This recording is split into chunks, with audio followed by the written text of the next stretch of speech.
All right. How's everybody doing tonight? Great. Perfect. Right here, I see. Well, that's you. Perfect. Good answer. Oh, perfect. Sure.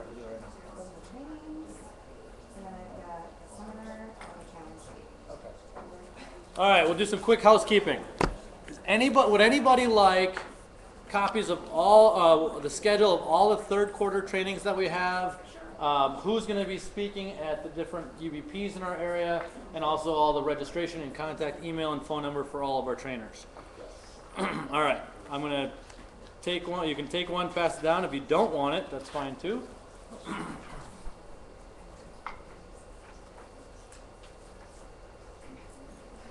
you have one for the Miami area too? Oh yeah, I'll get one all set up for you. All right, then I also have flyers, which I think are an integral tool for you to use when you're showing the plan. You have flyers that you can hand out to your prospects of who the next upcoming seminar is, and then also it has the information for the product trainings too. I only have enough to go to on one side, so just when it comes back, push it down the other side. And then we also have copies of the local challenge for Sharon Lawrence. Take one of those and pass them down to you. If you are going for the challenge, on the challenge form, there's a place to write in or have me sign for you that you attended the new distributor in Basic 5 if you came to one or both of those trainings. I'll be happy to do it either at the break or after the training. All right. You guys ready? This is my favorite training. I have so much fun with this training. I still have really bad jokes in the second training, just as I do the first, if not worse, so I apologize now. All right, a little bit of background on myself before we begin. For those of you that were here at the new distributor training, you heard a lot about this already. I started my own franchise in 2004. I'm a traditional business owner outside of Market America, also a real estate investor. I was a computer programmer by trade prior to Market America. I enjoyed what I did, I just didn't like corporate America. And I'm also a multiple President's Challenge winner. If you don't know what the President's Challenge is, be sure to talk to your sponsor, talk to your senior business partners to find out what that is. It's one of the most difficult and most rewarding challenges that you can go for with the company. I was a web center owner since 2005, a Nutrimetrics consultant since 2006, a Motives consultant since 2007, and why would I put all these up here? I don't actively do all of them, but I have the ability to talk fluently to any prospect that I may have, or talk to anyone within my organization about those areas if necessary. What does that mean to you? Well, my suggestion is that you go to all the trainings, whether you're going to specialize in that area or not. Go to them, learn about them, because this is your business. It makes sense for you to know as much about it as possible so that you can build your business effectively. I'm the Southern Wisconsin Local Coordinator, which basically means that I run all of Southern Wisconsin. I manage all of the meeting systems, the UBPs, the trainings, the local seminars. I'm responsible for bringing in the local speakers along with my administrative team. And I'm a certified trainer of about 180,000 unfranchised trainers. There's about 150 of us. And so again, if you are lucky enough to have them in your area, we're lucky enough to have 3 of them in our area. Husband and father of 2 beautiful kids, and my wife and I are supervising coordinators. That's my beautiful wife, Ann, which a supervising coordinator means we've earned in excess of $7,500 in a 4-week pay period.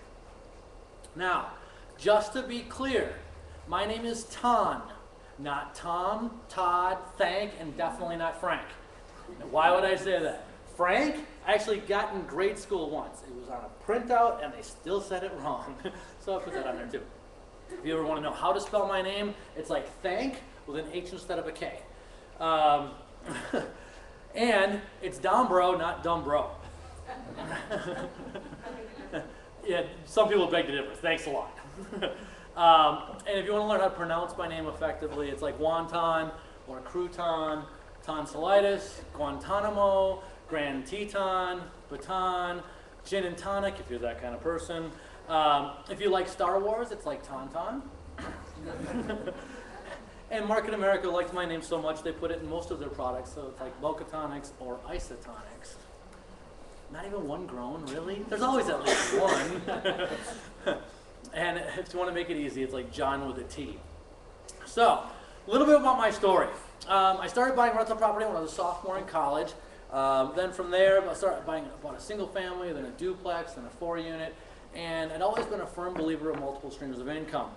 I'd also owned other traditional businesses. I owned some tanning salons. In 1997, I started my first tanning salon in Wauwatosa. In 2003, I started my second tanning salon. In 2006, I opened up my third tanning salon. In 2008, I sold the one I started in 2003. And in 2010, I closed the one that I opened in 2006. And in 2013, I got back the one that I sold in 2008, so I'm back to 2 salons again. I was a computer programmer from 1997 to 2005. I did enjoy what I did. I just did not like corporate America. I didn't like being told when I had to be there, when I had to leave, when I could go on vacation. And for me, that wasn't the lifestyle that I wanted to work. I didn't want to be in my 6x6 jail cell. In 1996, though, and a lot of people don't realize this, I actually had my first unfranchise. I always tell people I started in 2004, but I really started in 1996. And I was in college. My parents had actually introduced me to the business, and I just saw another stream of income. I saw that it was a great way to make some money. I was young, and I hit executive coordinator pretty quickly. In 1998, I was married at the time, my ex-wife, and she never really quite understood what that whole Market America thing was about. And so one day, I asked her, well, what happened to that transfer buy that we got? And how come I'm not getting checks anymore? She's like, oh, by the way, I canceled that thing. So in April of 1998, she canceled it. Now, mind you, I just graduated college at that point. I was making more money than I ever had my whole life, being a computer programmer. My tanning salons were profitable in its first year, and I lived under the philosophy of happy wife, happy life. So I figured, whatever. Over time, she became really negative, and so instead of, I just got rid of her. Anyway, anyway, that's a whole longer story there. But in 2004, I started my second unfranchise. In the 6 years in between, it had always been in the back of my mind because it was such a powerful way of having another stream of income, having that leveraged effort, having that residual income. And in 2004, when I went to my second seminar was Paul Carlotta. Anybody know who he is? Great guy, executive director in the company. He's earned in excess of $25,000 in a 4-week pay period. And in his seminar, he stood up in front of the whole room and said, by the way, if you know anybody that's ever been in Market America before, don't talk to them. Because if they didn't build it the first time, they're not going to build it the second time. I literally stood up on my seat and I said, watch me. Okay? And after that is when I turned it on. I said, you know something, it's time to start working. I hit executive coordinator in 10 weeks. I hit UFO my first quarter, hit master in 8 months. And then in 2005, I was downsized as a computer programmer. Anybody here ever been downsized before or know anyone that has? It's not a lot of fun, okay? And mentally I went into a tailspin, and so I focused on the things that I really knew at that point, and that was my traditional businesses and my real estate. But what was nice is that when I got downsized, I was at the point where I was making about $1,500 a month. Now, not that I'm going to retire on it or write home about it. It was $1,500 a month. It was enough to cover my mortgage payment. And when you get downsized, out of the blue, I lost a 6-figure income in 34 seconds flat. They gave me a 3-week severance. Thanks, guys. Appreciate it. All right. But that $1,500 a month covered my mortgage payment. It made it so I didn't have to worry about a whole lot. And I lived off that for a while because I had my traditional businesses still and my real estate, so I was doing okay. In 2009, actually in 2008, I met my wife Ann. Amazing lady, the most wonderful person in the whole world, my best friend. And I said, you know something, this business is great. I've gotten almost 4 years of an ongoing residual income of $1,500 a month, and I was only working about 2 hours a week at that point. I'm like, well, does this work? This thing works. I'm like, this is kind of cool. And so I started building my business again. And I hit professional coordinator about 10 months later. I hit supervising coordinator in 2013, and now we're supervising coordinators. We've kind of taken a little bit of a hiatus, but now we're in the process of really building again, because now our next step is national. Okay, we want to take it from $7,500 in a 4-week pay period up to $10,000 in a 4-week pay period. And what's nice is that with this business, and what this basically means here is that if you put the time, energy, and effort in, it will work for you. If you don't and you just think about it and you put it in the back burner, it's not going to do anything for you. If you build it, it can stay, but you have to put that energy into it. Do we have any guests here today? Anybody that's not an unfranchised owner yet? Congratulations and welcome for being here today. Today, I'm going to hit you with a lot of stuff. It's going to be good stuff. It's going to be stuff that'll probably put things into perspective for you. But know that this is how we train. This is what you're going to have to do to be successful with your business. I'm going to assume that everyone in this room would like to earn a 6-figure residual income. Now, if you want to earn less than that, do less than what I tell you. If you want to earn more than that, do more than what I tell you. But my assumption is that when I go through this training, that my goal is to help you reach that 6-figure ongoing residual income. Is that fair? I'm going to talk a lot about money today, but it's not necessarily about the money, but it is about decisions. Some decisions that you want to have in your life. If you want to be a stay-at-home parent, I got yelled at the other day because I kept saying stay-at-home mom. What if you want to stay-at-home dad? That's cool too. All right? You want to be a stay-at-home parent. You want to go on more vacations. You want to have a backup plan. You want just additional income. You're going to have to do something for it. Okay? But either way, it equates back to the money. So if you're a working mom today and you decide that you want to be a stay-at-home mom, you've got to replace that income somehow, so I'm going to translate it into money. Is that fair? It's this, I don't want people to get the impression that all I care about is the money. But I will be honest, money makes the world go round. You can't buy gas with your good looks. I've tried. It does not work. Ty says I got to try harder. Anyway, here's our disclaimer.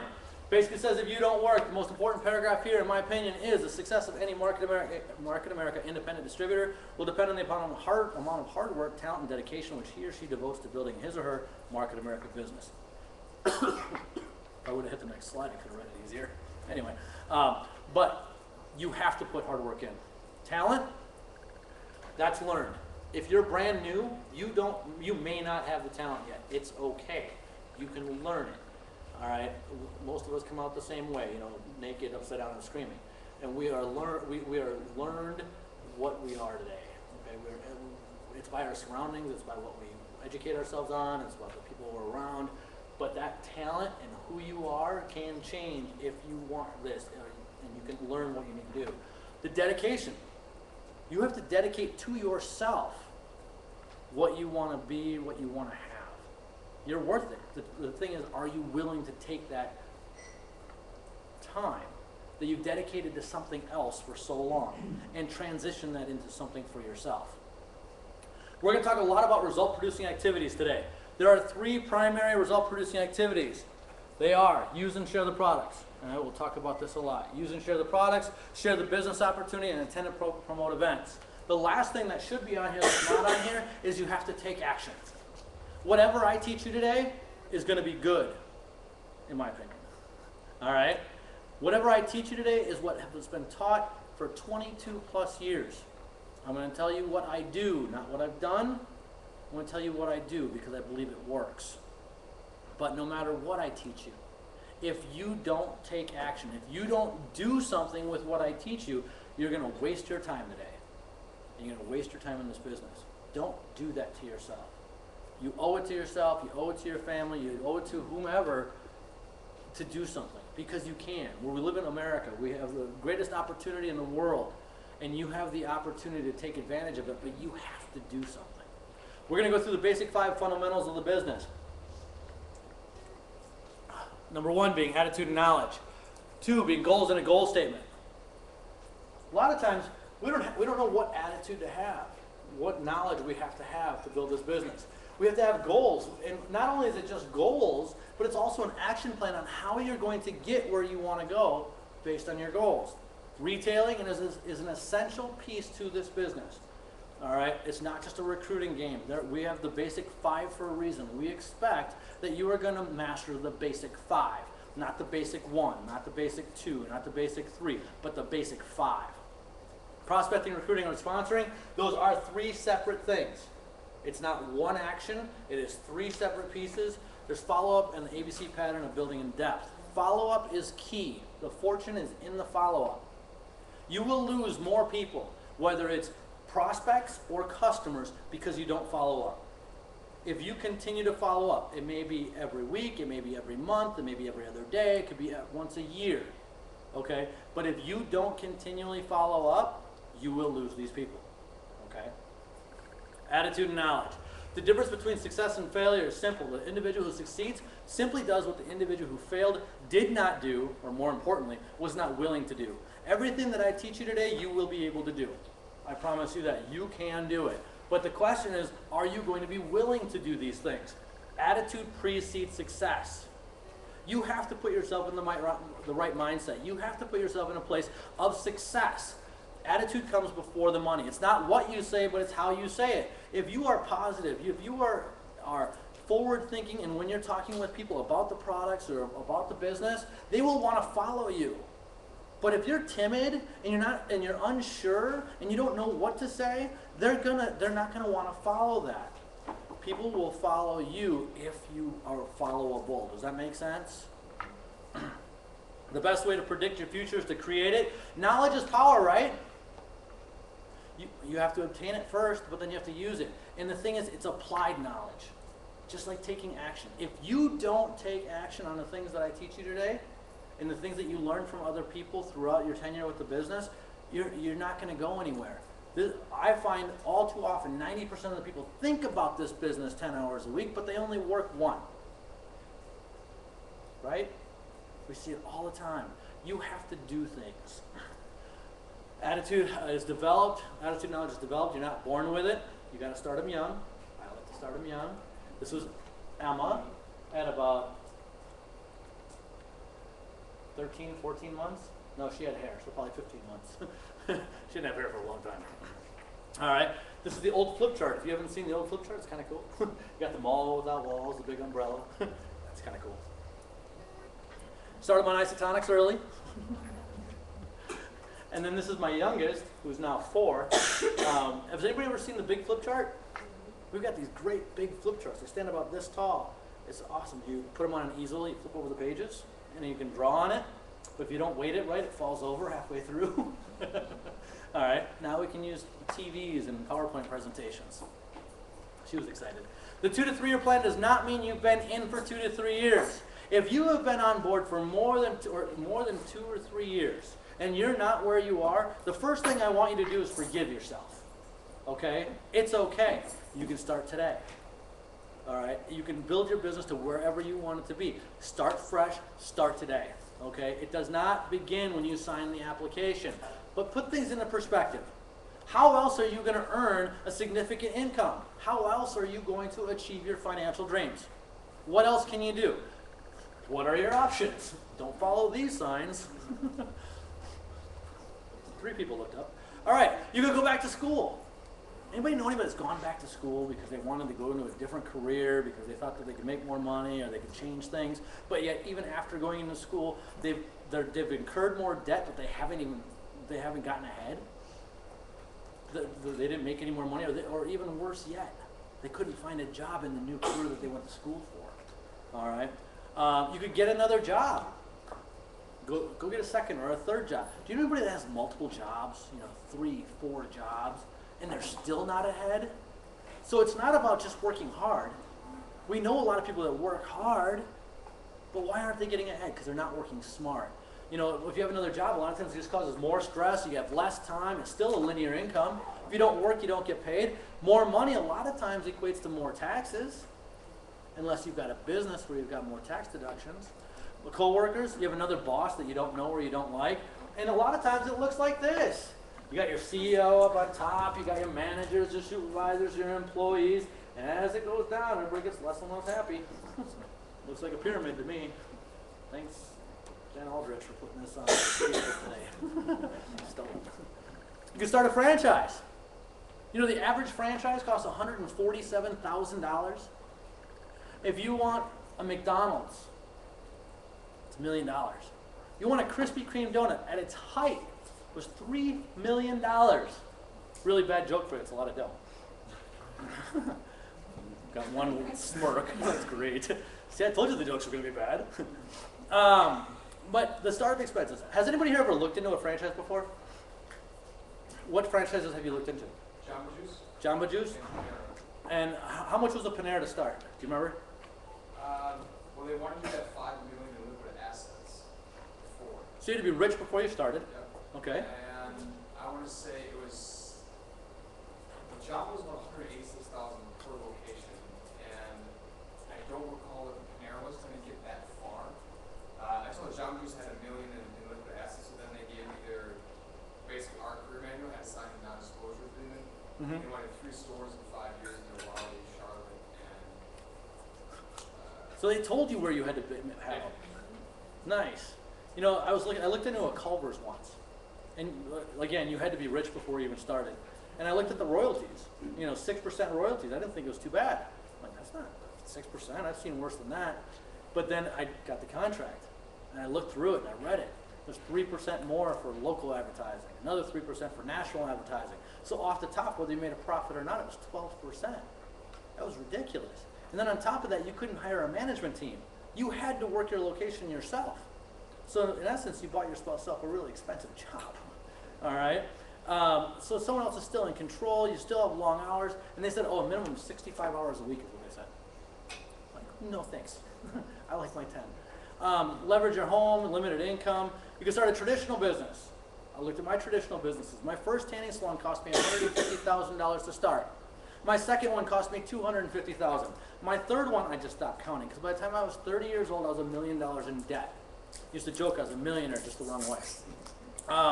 But you know, whether it's good debt or bad debt, it doesn't matter. It still causes sleepless nights, and you still have to deal with employees. You train your competition. I had a manager.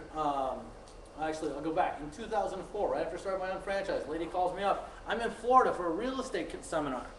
Okay, she calls me up and says, "Hey, Todd, I'm thinking about opening a tanning salon or buying a tanning salon. Would you mind helping me out?" I'm like, "Sure, no problem. My only request is that you are not my competition." She's like, "Oh, no problem. I'm going to be in Waukesha. You're in Wauwatosa anyway, and in Muskego, so it won't be an issue." All right, cool.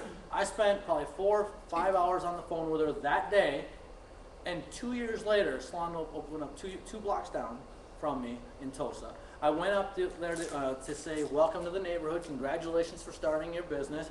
You know, I like competition, it's good, there's enough to go around, okay? And she's like, I already know you. Well, we haven't actually met, but I've talked to you on the phone. I'm like, oh really, what's your name?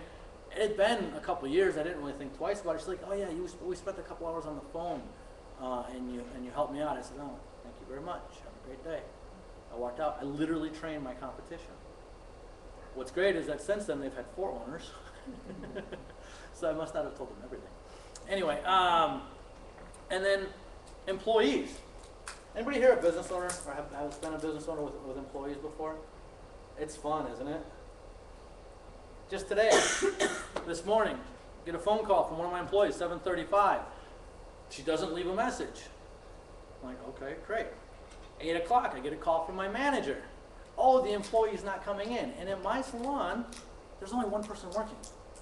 So if they don't show up, the doors don't open. So I jump in my car, I've got to go there because my manager's got a dentist appointment, so she can't go right away. And so then I go there, and I start working on stuff in the salon, and I'm going through numbers and checking things out. By the way, if you don't show up for a shift for me as an employee, you're fired. No questions asked. All right. Second, I'm going through all the numbers. I just found out my manager's stealing from me. How fun is that? And not only from one salon, but from both. Okay, and last week she has been interviewing for different jobs, and she told me that she can't survive on her income for her household. And the new job sent me an email requesting a reference. That's not going to happen. All right, but how fun is that? All of you have to sign a non-disclosure on that because she doesn't know I'm going to fire her yet. Anyway, I have to hire somebody else first. Insurance. Any idea what the insurance is like on a tanning salon? All right. Overhead, slippage, and theft. I mean, owning a traditional business is a blast. With this business, I don't have to worry about any of that stuff. A few of you are in my organization. Many of you are not. But I can train every single one of you, train everything that I know and help you build your business. It doesn't hurt me at all. My only goal is that I hope that I train you well enough that you stay ethical and moral. That's all I want. But I'll give you the tools in the meantime.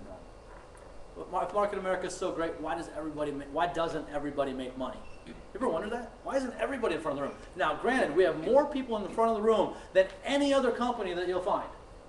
But why isn't that everybody makes money? Because it's a business. Not everybody treats it like a business. If you fail to treat it like one, it's not going to pay you like one. Anybody here have hobbies? Hobbies cost money. Some people treat their business like it's a hobby. But we think we have no boss, but the reality is we do. We have to look in the mirror every day and say, we need to build something, we have to do something for our business. Do you have business cards for your business? Do you have good business cards? Don't be weird on your business cards either. Do you read your emails? Are you part of the email list? Have you registered for the blogs? Do you read the emails that come in through that and the news alerts that we get? Do you check your Facebook groups? Hopefully all of you are at a minimum part of some of the Facebook groups that we have in the area. For the UBP, okay, for the team builders area, for our Southern Wisconsin area. If you're on the leadership team, make sure you're on the leadership team Facebook group. In your organizations, you probably have groups already set up that are secret groups that you can communicate amongst each other and be able to bounce off ideas, get help when you need it, etc. But utilize these groups to help build your business. Do you listen to your MP3 or MP4 players? Do you get free audio training anytime you want it? Do you attend the trainings? I congratulate all of you for being here because you're here to learn about your business, to learn how to build your business. But again, do you implement what you learn? Do you have brochures for your business? Do you have the business building books? Do you have products to sample? I love opening a bottle of OPC3 and having somebody sample it because now that product happens to be a sample. I don't want it to go to waste, so I'll just use the rest of it myself. Okay? Do you have inventory? It makes sense to have some inventory. I do not want you to have a garage full of inventory. But to have a small bookshelf of inventory so that you have products, 300, 400, 500 cases of wig, probably not something I would suggest. But some people, do you claim your profit and loss on taxes? Do you keep track of what you spend and you earn?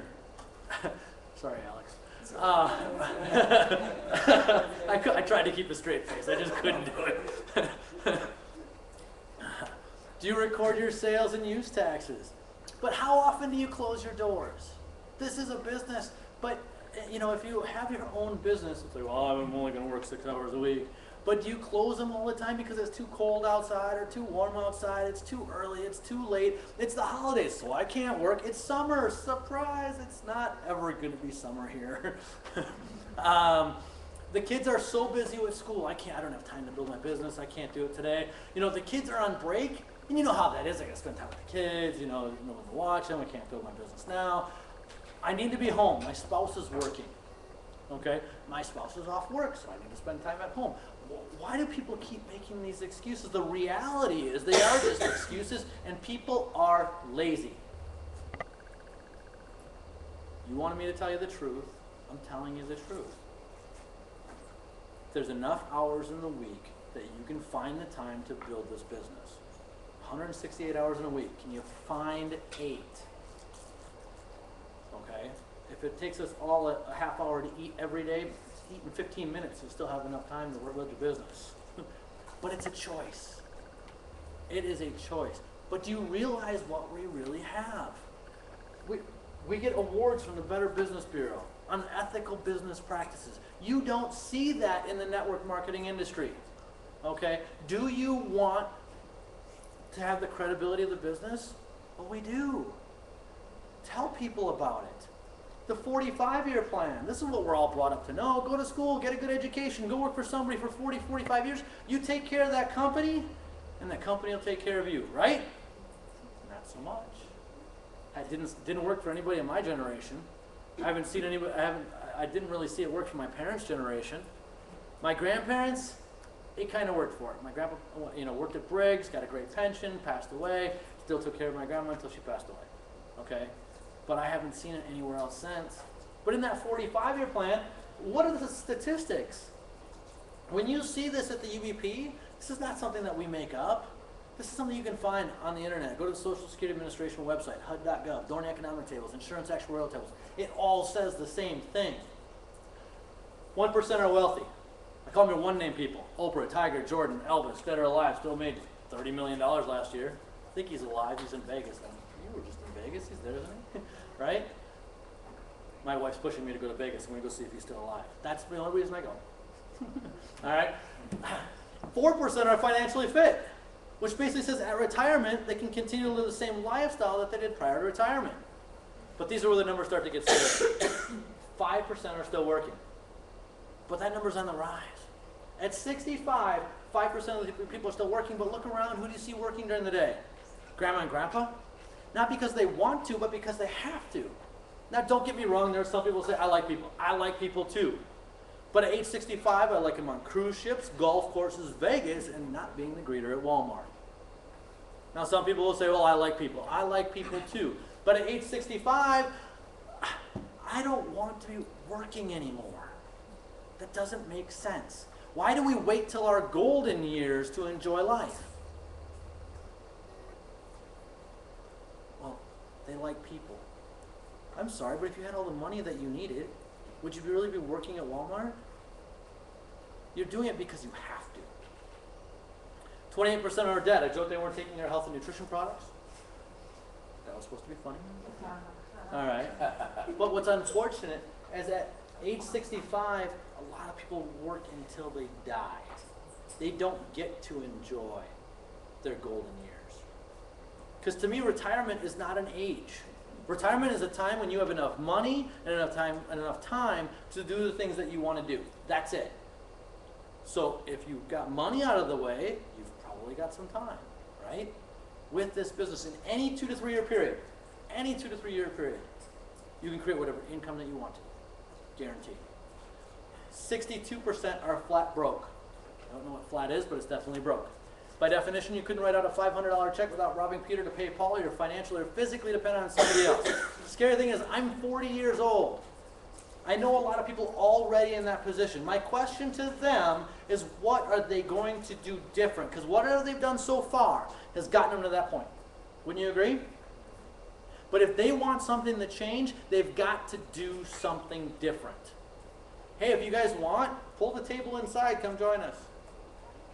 Pull the table inside. Registration's, we don't need it for registration anymore. And if you're in the back row, I can't bite you, so you're good.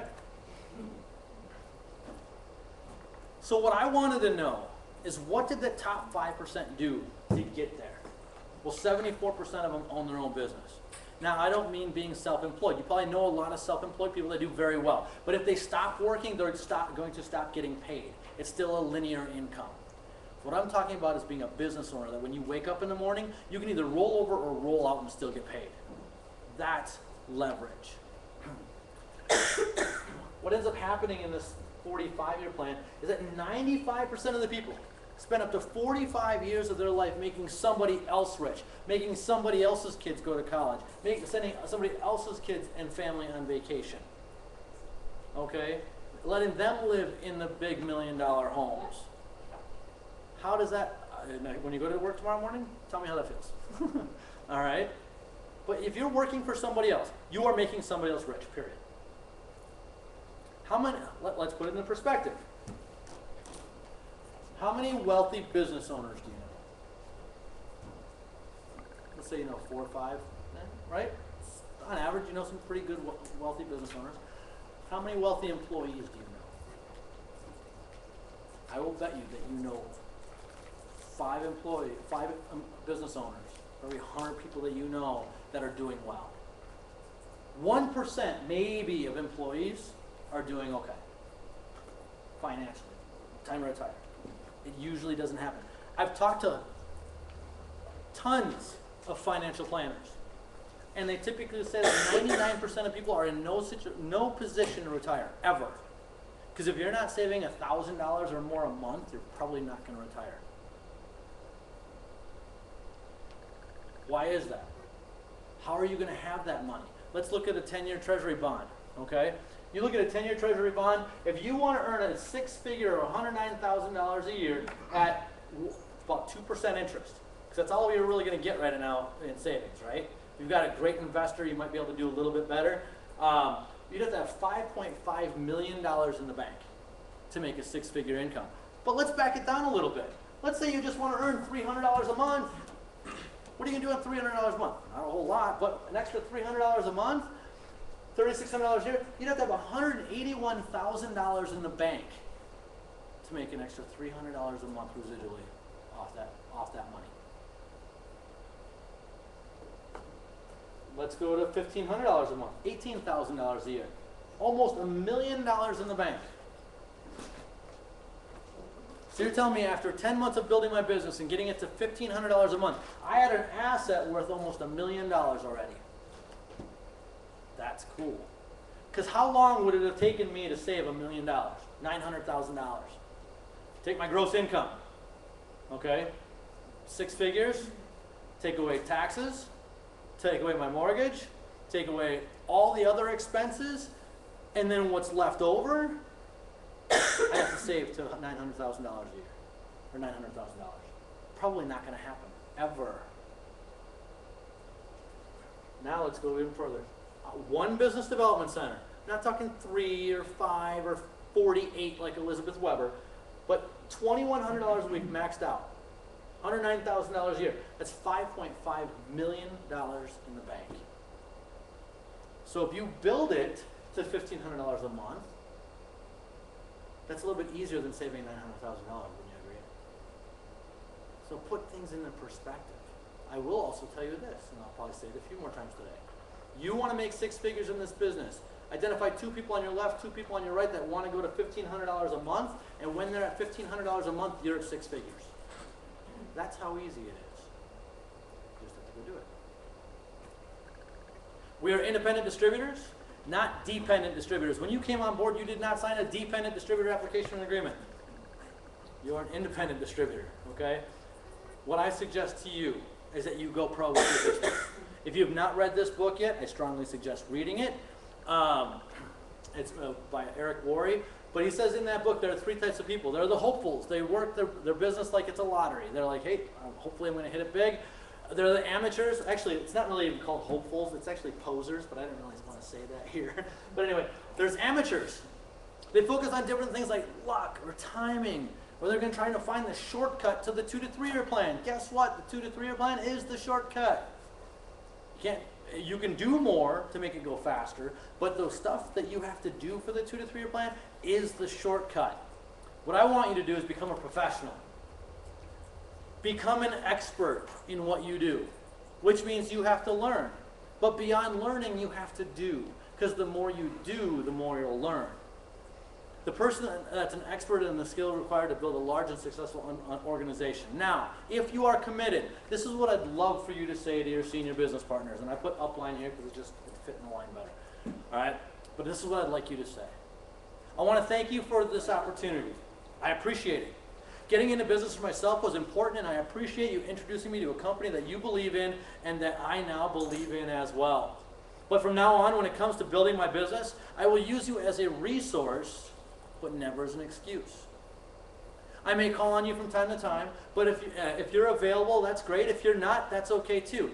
I'm going to build my business, and I understand one thing. It begins and ends with me. I promise you that when you start to take full responsibility for your own business, you can get help, but don't rely on the help. When you take full responsibility, everything will start to move forward, and you will just do what's necessary to make it happen, not wait for somebody else. Whether you think you can or you think you can't, you are 100% correct. You are 100% right. I can't do this. You're right. I can't do this. You're right. You make those choices. If you treat it like treat this business like a hobby, it'll cost you money. I asked earlier, does anybody have any hobbies? Alex, you said you had hobbies, right? What are your hobbies? Cooking and riding a bicycle. Okay. Those cost you money? Yeah. Especially when you burn stuff. Great. If you were to treat either of those as a profession, could it pay you professionally? Yes. Same thing here. If you treat this like a hobby, it's going to cost you money. Net transfer buy is going to cost you money. Oh, the monthly shipment every month. Okay? That annual renewal, UFMS, all these things. It's going to cost you money. But if you treat it like a business and do what you're supposed to, like go get customers, that transfer buy will never cost you any money. All of my new business partners, I say, the first thing I want you to do is identify a couple of customers so it covers your transfer buy every month. So it never costs you any money.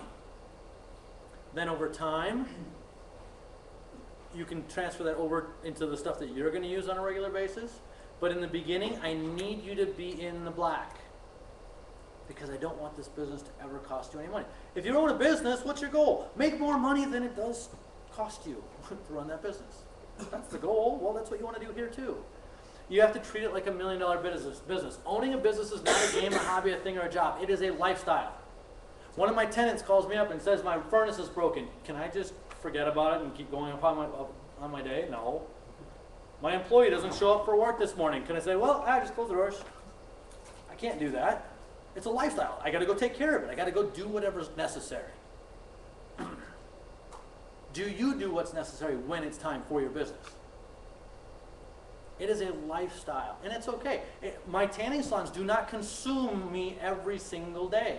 But when something comes up or something needs to be done, I go do it. My rental property does not consume me every single day. But when something comes up, I take care of it. My Market America business does not consume me every day. But when I need to build my business, I go build it. If I have work hours that I set for myself, I go work it. Okay? Don't let life get in the way of the business. Life is busy, right? It gets hectic. Things happen. There's holidays, there's vacations, there's this, there's that. Don't let life get in the way.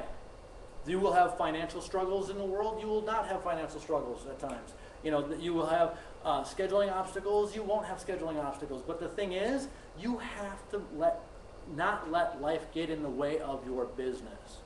Because things are going to happen. You know, had my youngest daughter in the hotel room, in the hospital room. I'm sitting there working on volume at 10:30 at night, making sure that everything's taken care of. Why? Because it's a lifestyle, it's a business, it's what I do. I didn't put it on hold because I didn't know if my wife was going to have the kid in the next 4 weeks or not. You still did what you had to do. And that's when I went for professional coordinator. You know? Be consistent. Here's what I challenge all of you to do. Be consistent with your business. Do not do what I did. What did I do? Built my business for 8 months, built it to master, took 3 years off. Built it for another 10 months, took it to professional. Took another 3 years off, a couple years off, built it to supervising. If I would have put all of that time and energy and effort in at one time, I'd probably be a director. Because the momentum carries. But what would I do? I'd build it, and then install it out. And then I'd build it, and then install out the momentum every time. Income kept going, which was nice. But I'd be so much further ahead if I would just be consistently consistent. Don't let others live life for you. Some people are going to say, you're doing that thing. They don't know what you're doing, so who cares what they think? They're not going to pay your bills, so don't worry about what they're going to think or what they're saying. At the end of the day, you're going to, it's your life. So don't wait. Don't worry about what other people are going to think. If they're naysayers, who cares? My tanning salon, my rental property, when I was a sophomore in college, oh, you're too young, you don't want to be a landlord. Nobody, oh, you'll hate being a landlord. Don't be a landlord. Don't do this. Don't do that. 2 years after I started buying property, how did you do that? Why'd you do that? Or, you know, wow, you're doing great with that. Can you teach me how to do that? Same thing happened with my tanning salons. My parents, my mom had owned nail salons her whole life. She's Asian. I mean, come on. I'm Vietnamese and Sicilian. My last name is Polish. I look Hawaiian or Hispanic, so I figure I can make fun of anyone. And I usually start with me, so Vietnamese and Sicilian, I'm good at math, got an attitude kind of thing. Anyway, I'm not politically correct. I should have given that disclaimer earlier, but oh well. My mom, my parents, don't start a tanning salon. What are you thinking? My first year, I was profitable, and it wasn't until the second or third year they're like, well, you know, can we add on to our nail salon and make it a tanning salon? Don't worry what other people think, okay?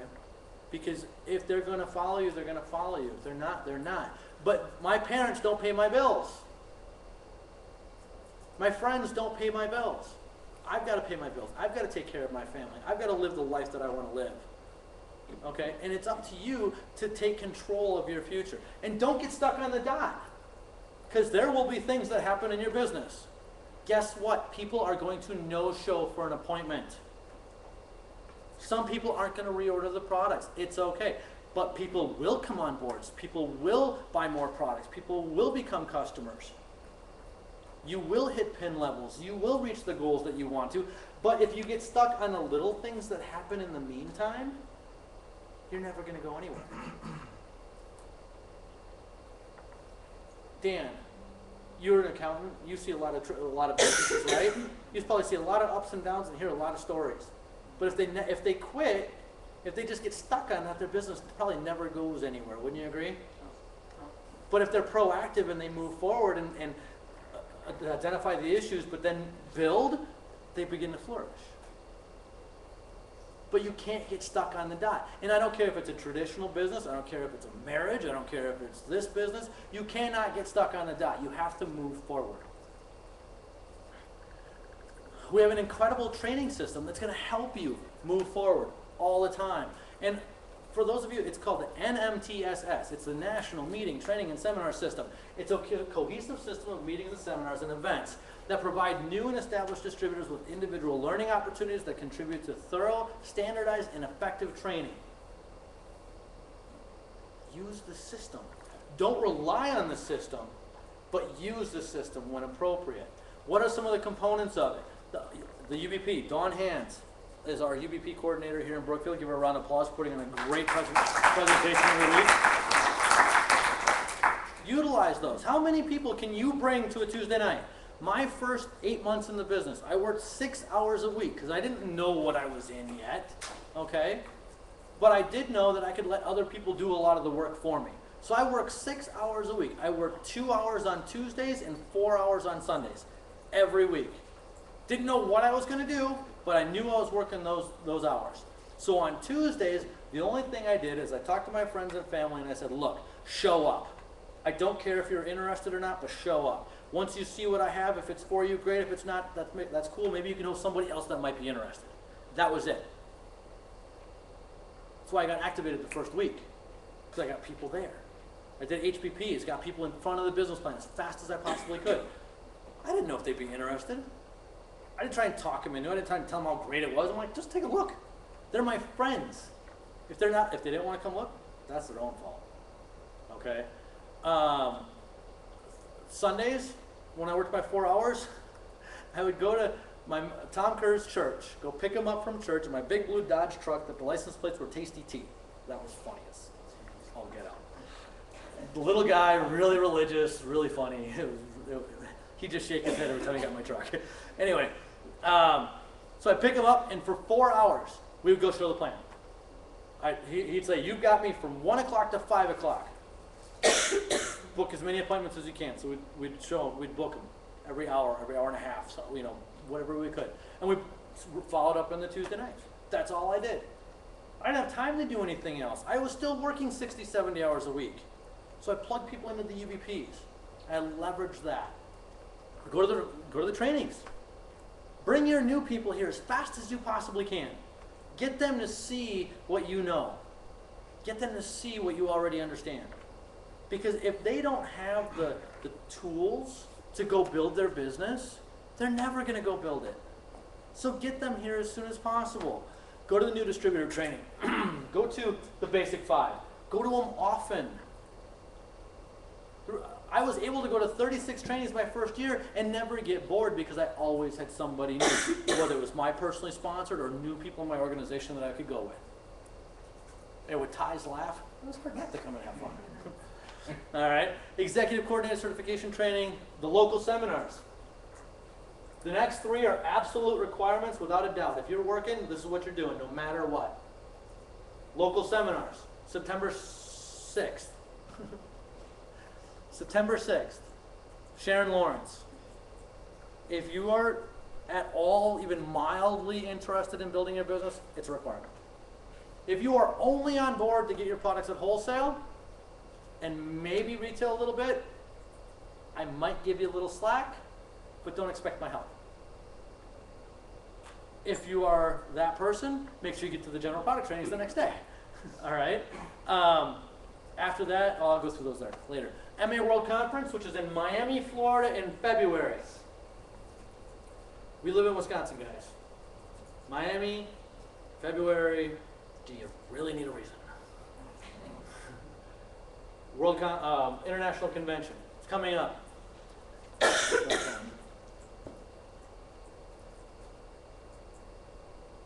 23 days, 13 hours, 35 minutes till we start. I'm excited. I don't know about you guys, but I'm excited. Because I have been going to international conventions and world conferences for 10 years straight. Never missed a single one. And every single time it's gotten better. I don't know how they do it. I don't get it. I don't know how they can keep topping themselves every 6 months, but they do. Without a doubt, there's never been a single event that I've been to that went, oh my gosh, pardon my French, I'm going to be effing rich. That's what I'd sit in my seat, and that's all I could think. Me and my team are going to be rich, and there's nothing we can do about it. That's cool. That's powerful.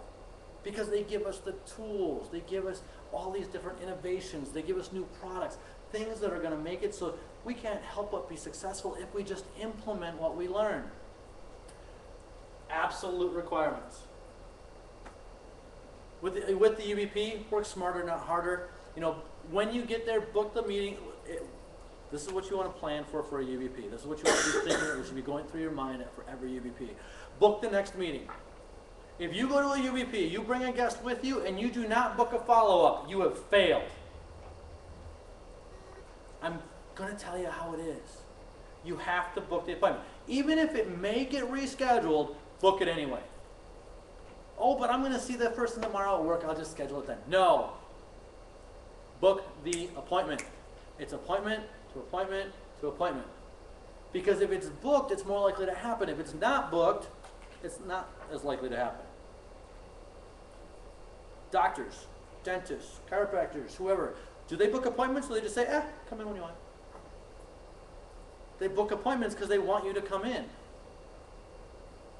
Even with my tanning salons, when I first started, I was appointment only. And it was great because people kept showing up. And you just book the next appointment, book the next appointment, book the next appointment. And they were more likely to keep coming in than if they were just walk-in only.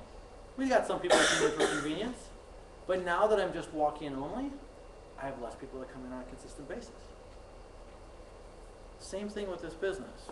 If you book the appointment, they're more likely to show up. All right? Have your guests bring guests. Do you want your business to grow fast? Or do you want it to grow slow? If you want it to grow fast, and as fast as you possibly can, when you bring someone to the UBP, suggest to them, tell them, the best thing that you can do is bring someone with you and help kick the tires with you. Have them evaluate it with you. Because if your person leads to somebody, which they all have to, if this business is going to grow, your people need to lead to other people. So why not get them started right away? But what ends up happening? I meet with Don, we sit down, I show him the business plan. Hey Don, let's go to the UBP. Don maybe comes to the UBP. Finally get him to the UBP 3 weeks later because he's rescheduled that place. Okay, so now we're 4 weeks into it. I get him to the UBP, I'm like, all right, let's meet again. Now we're 5 weeks in, 6 weeks in, 7 weeks in, and finally he says he wants to come on board, but then he doesn't show up to the registration. Why? Because nothing has happened yet, except for me showing them in the business plan. But after that first meeting, if I would have said, hey, the next time we get together, bring someone with you, have them evaluate it with you, kills two birds with one stone. One, it helps show me that Don's coachable, and he shows up with somebody else, but it also proves to me that he can lead to other people. Because if Don comes on board and doesn't lead to anybody else or any other customers, does that help your business at all? No. So get your people to lead to other people. Have your guests bring guests. The public meeting system is the final step in believability. How can you not think that this is a successful business when you see everything from executive coordinators or coordinators all the way up to executive field vice presidents that have earned in excess of $45,000 in a 40 pay period? How can you tell me that it doesn't work? It works.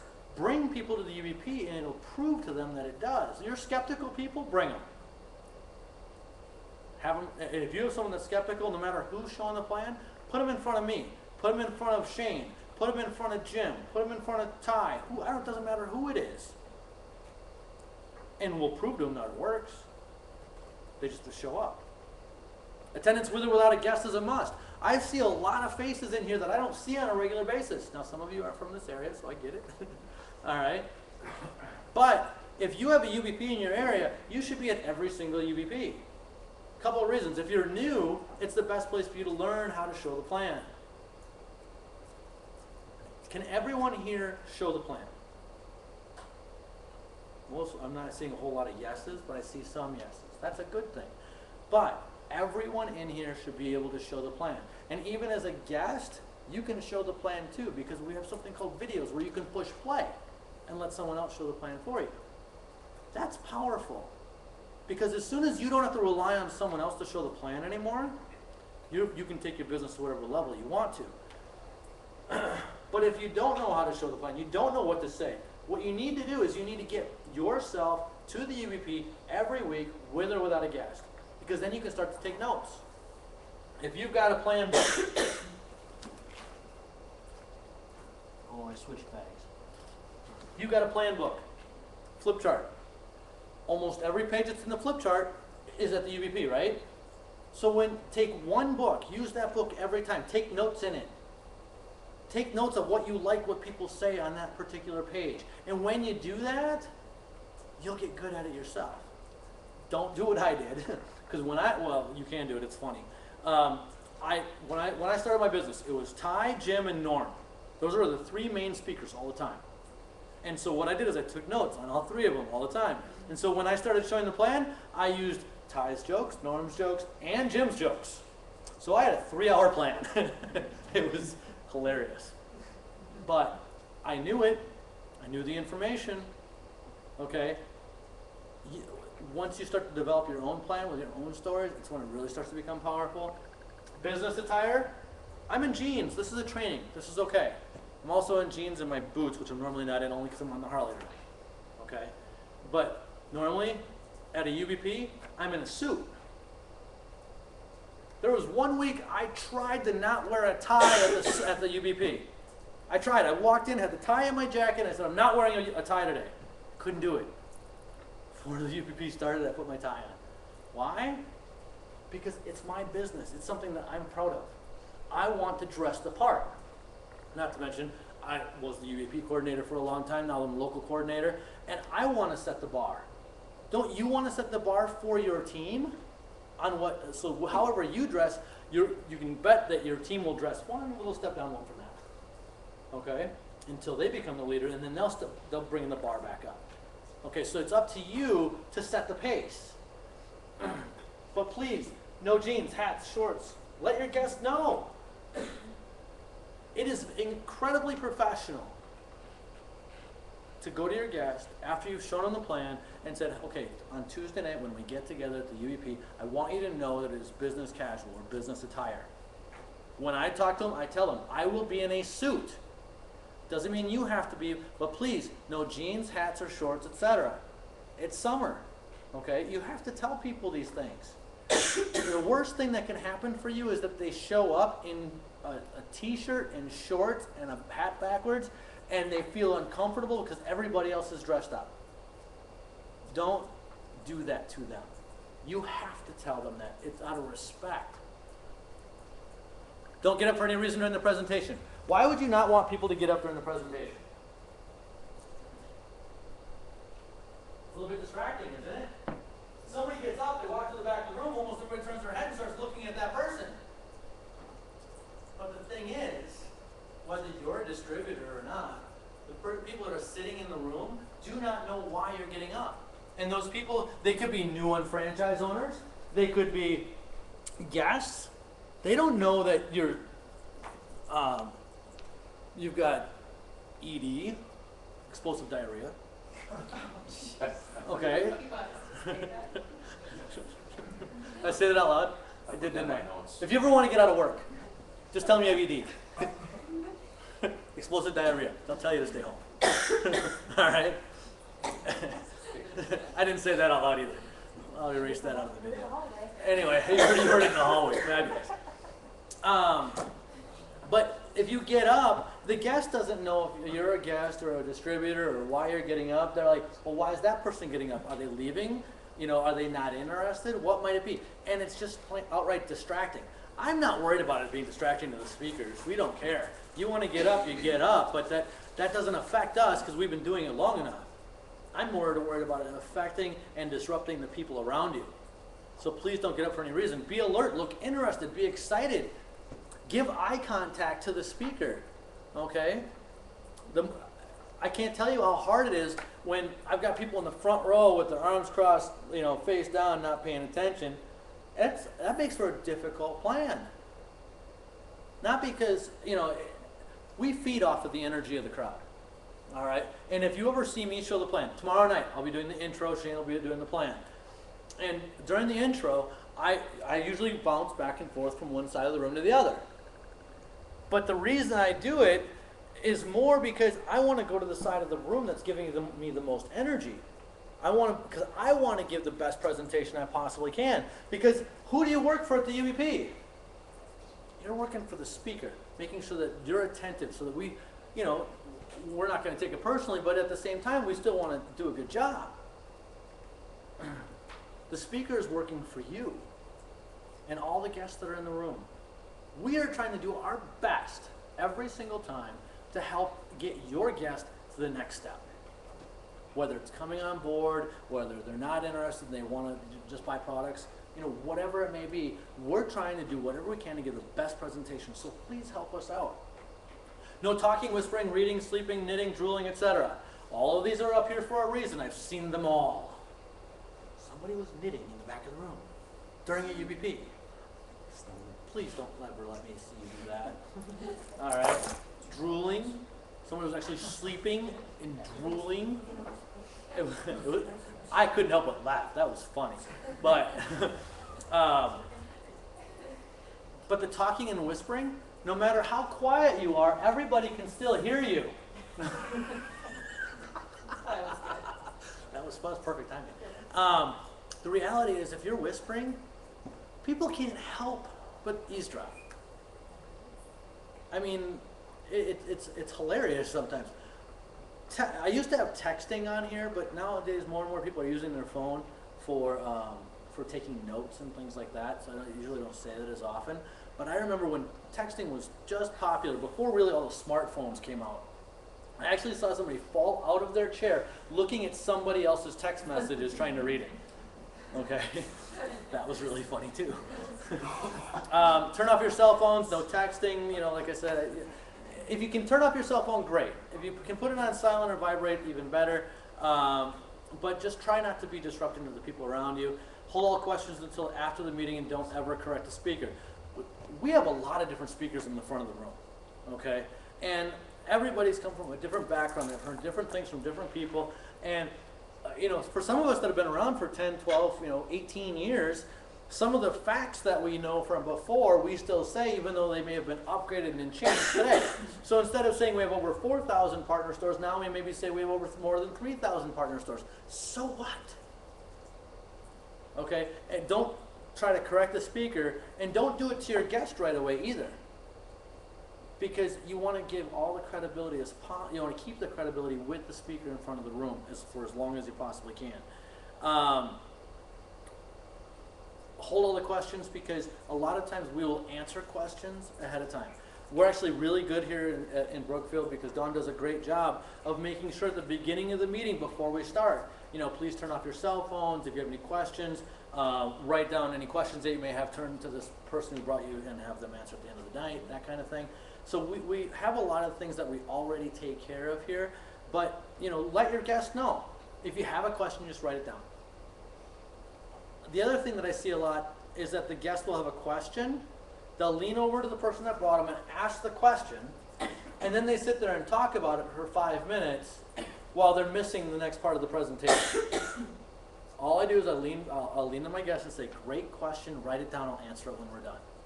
And most of the time, that question gets answered anyway. All right. No smoking or alcohol, not even in the hall outside of the door. If you smoke, that's your choice. There's nothing wrong with that. The only thing that I ask is that if you do smoke, don't smoke in front of the door for where people walk in to go to their health and nutrition meeting. Okay? Go around the corner, go somewhere else so people don't have to walk through that cloud of smoke. All challenges stay at home. It's your one night to be positive. And if you're lucky, it might spill over into 2 or 3 nights. But this is not where you go, oh man, I had a guest come in tonight and they didn't show up. So what? You know, and I guarantee you if you're in the front door at 7:28 and you're still waiting for your guest, they're not showing up, just come back in.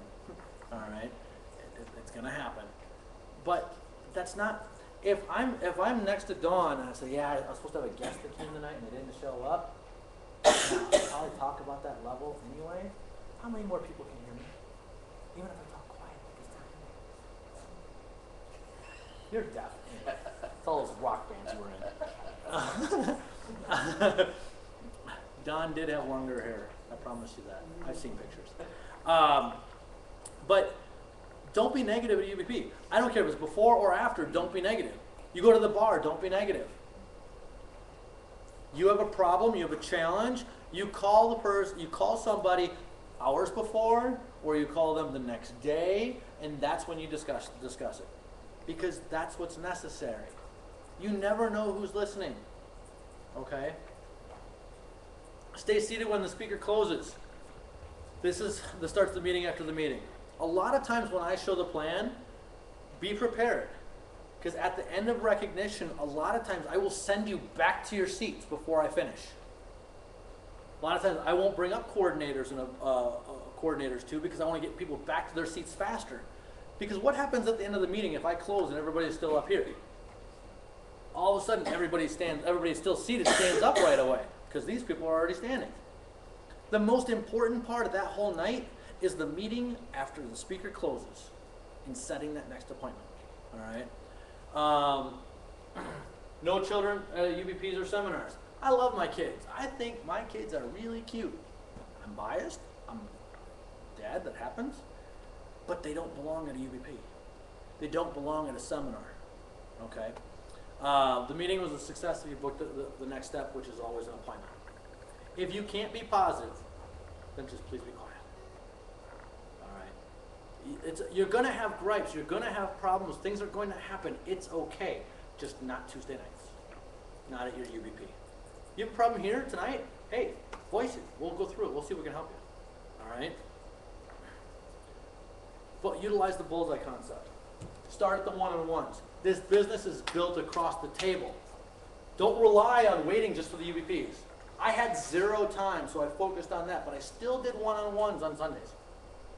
I didn't wait, because if you only rely on a Tuesday night meeting, Tuesday night UBP, you said you're from Northern Illinois? Or Chicago? How often are you UBP? Twice a month, maybe? In Orland Park? Well, we have them in Orland Park and also in Elgin. So I think, yeah, at least twice a month. Okay, at least twice a month. So if you do them twice a month, okay, but they're good distance apart too, aren't they? So if you do one in Orland Park and another one in Elgin, and the person has to cancel for this one for the Orland Park, but you only rely on the system, you've probably got to wait 2 weeks to go to Elgin. And if that doesn't work out and it's too far away, you got to wait a whole month before you go back to Orland Park again. So if you wait just for the UBPs, it'll slow your growth down. Same thing here though. Tuesday night to Tuesday night to Tuesday night, those are too far apart. If you want people to come on board and build fast, you need to build fast. You need to do things quickly. If you're waiting a week and then another week for the next follow-up and a week for the next follow-up, you're going to slow your growth. My best growth happens when I schedule follow-ups within 48 to 72 hours of every appointment. Meet with somebody on Monday. I'm making sure that by Wednesday, Thursday at the latest, I've met with them again. Even if it's a phone call as an appointment to review something that takes at least 5 to 10 minutes. Not just, hey, how you doing? Any questions? No? Good? Click. Okay. I want to cover something. And then I want to meet again. Not that I want to meeting them to death, but I want things to progress. And you got to get them to start doing result-producing activities. Trainings. So you start with the one-on-ones, bring them to the UVP, then go to the trainings, local seminars, world conference. And by doing these things and building into each different piece, it creates the belief and vision of the business. You have to spend your time on result-producing activities. About 80% of it should be result-producing activities. If you get to the point where you flop this and you spend 80% of your time managing your organization, you've stalled and it will start to go backwards. Until you have two people, one on your left, one on your right, making more money than you, that will be true. But once you've got one person on your left and one person on your right making more money than you, you never have to worry about your money ever again. Because they're not going to quit, right? So that volume's going to keep coming in. Be persistent, be committed, make it a priority, be consistent, and make it duplicatable. Don't be weird. Don't do things that nobody else can do. Do things that are duplicatable. Because if you can't duplicate them, how do you expect your organization to grow? Because if you're the only one that can do it, then everything's reliant on you. Be duplicatable. The formula is time, but the time has to be quality time. It'll create growth, but it has to be duplicatable growth. By having that duplicatable growth, it'll create volume, which in turn will create money. Spend your quality time with Go Now people. Now, here's where the trap most of us fall into. We've got somebody that's working really hard and somebody that's not working as hard. Okay? They're working hard, and so you're like, okay, they're good. I'm going to go work with the person that needs me more. But the reality is you have to go work with the person that's working hard, not this person. Because you can lead a horse to water, you can't make it drink. You can't make this person do more. Work with the person that's working hard and make them better. Okay? Until you find someone else that's willing to work hard. If you don't have any go-nows, go find some. You should always have at least one go-now in your organization, and that should be you. Feed your mind every day with audios, read, listen to books. Attend events to continue to educate yourself and build belief in yourself and your business, and be coachable. How many days a year do you work at your job? About 240 days, 50 weeks a year, a couple weeks off for good behavior. All right, 5 days a week. But how many days do you need to work for yourself? If you're going to be in business for yourself, you have to work for yourself. You have to dedicate to yourself. And it's 10 plus all your local seminars. What are those days? Okay? And I say this because, like, in your area, you have less seminars than we do, so whatever that is. In ours, we have 6 seminars a year, so there's 16 days you have to work. All right, in our area. In Chicago, it might be, might be 13 or 14. But these are non-negotiable days that you just have to realize that these are the things I need to be doing. And if you have to work, get off of work to go. Okay? If you've got a commitment, change it. If you're serious, every once in a great while, it's like you're on your deathbed, I get it. Some people are still listening, that's good. So what are those 10 days plus seminars? 4 days at international convention. I understand that it's only Thursday, Friday, Saturday, but on Sundays now, there are more breakout sessions, there's trade shows that you can go to, there's corporate tours that you can do. 4 days at convention, 3 days at World Conference. Again, what a horrible place to be, Miami, Florida in February. I think it was really cold here last year when we were down there. If you're going to go on vacation, a lot of people like to go on vacation in February when we go down. I will suggest that you go before, not after. Go before. Because when you get done with the convention, you're going to be excited. You're going to have learned a lot. And if you don't go home and implement, you're just going to forget it and not do it or be as excited once you get back from your vacation. Regional convention, it says 3 days. It's really not 3 days. It's Friday evening, all day Saturday, and Sunday morning. Right now it's in Middleton, just outside of Madison. And as things start to progress, or actually not in 2015, but 2016, we're working on getting it back to the Wisconsin Dells, okay, which is always a lot of fun. So many things to say. Local seminars, and then we have 6 or 7 in our local area. The law is 7 times, 7 different ways from 7 different people, but it's all the same. Is that people finally get it. So I like to do the trainings in the area. That's fabulous. But there are other trainings in the area. There are other trainers. Go to them. Okay? Make sure you go to them, because you may relate to a lot of things that I say, but if you go to somebody else, they may say it just a little bit differently and you finally understand it. Okay? Seminars, same way. Well, they're just going to go over the basic 5. They're going to talk about this or that. But I guarantee you're always going to get some sort of nugget out of that seminar that makes it worth it. And then you got to sell tickets. Sell tickets to the next event. Get guests. Get prospects. Get your new people. Get veterans in your organization, above you, below you, doesn't matter. Get them to the next event. Why? Because if they learn the same thing that you learn, then all of a sudden you can duplicate that and you can grow faster. But how do you sell it? During the recruiting process.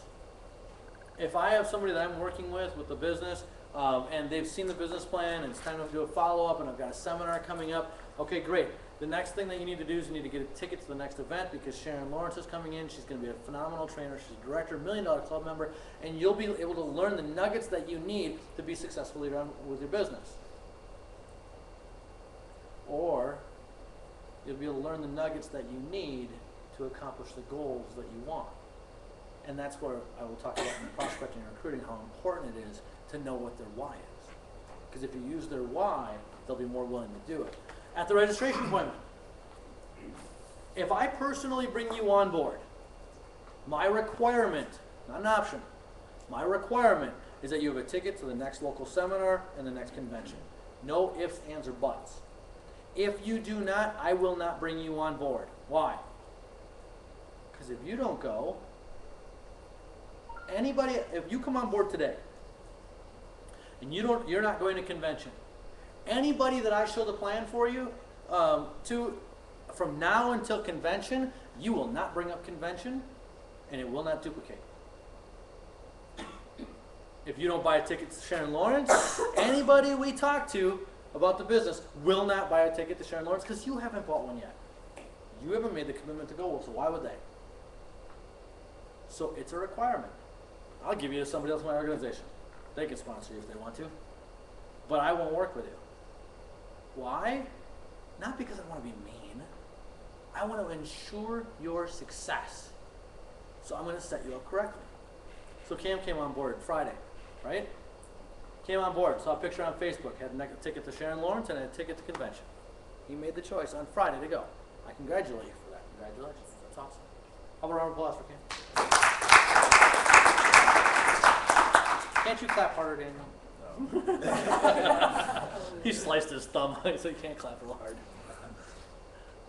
Anyway, registration appointment. If you're not willing to commit to yourself, I cannot bring you on board. Is that fair? Is that mean? What do you think? No. It's the right thing to do. Okay? Use it as leverage. I have a large organization, and there are people in my organization that want my time. And I don't care if you have a small organization or a large organization. If people want your time, you need to make it worth your time. The other day, I had somebody come up to me and say, "Hey, Tom, can you do an HBP for me, a home business presentation?" I said, "Sure. Are you going to convention?" They said, "No." Then I said, "I'm busy." I'm busy spending time with my family because that's important to me. If you're not willing to duplicate, I have to do what's right for me, right? Because if I show the plan for you and those people are interested, they're not going to go either. Here's my challenge to you. Never make an excuse to do anything.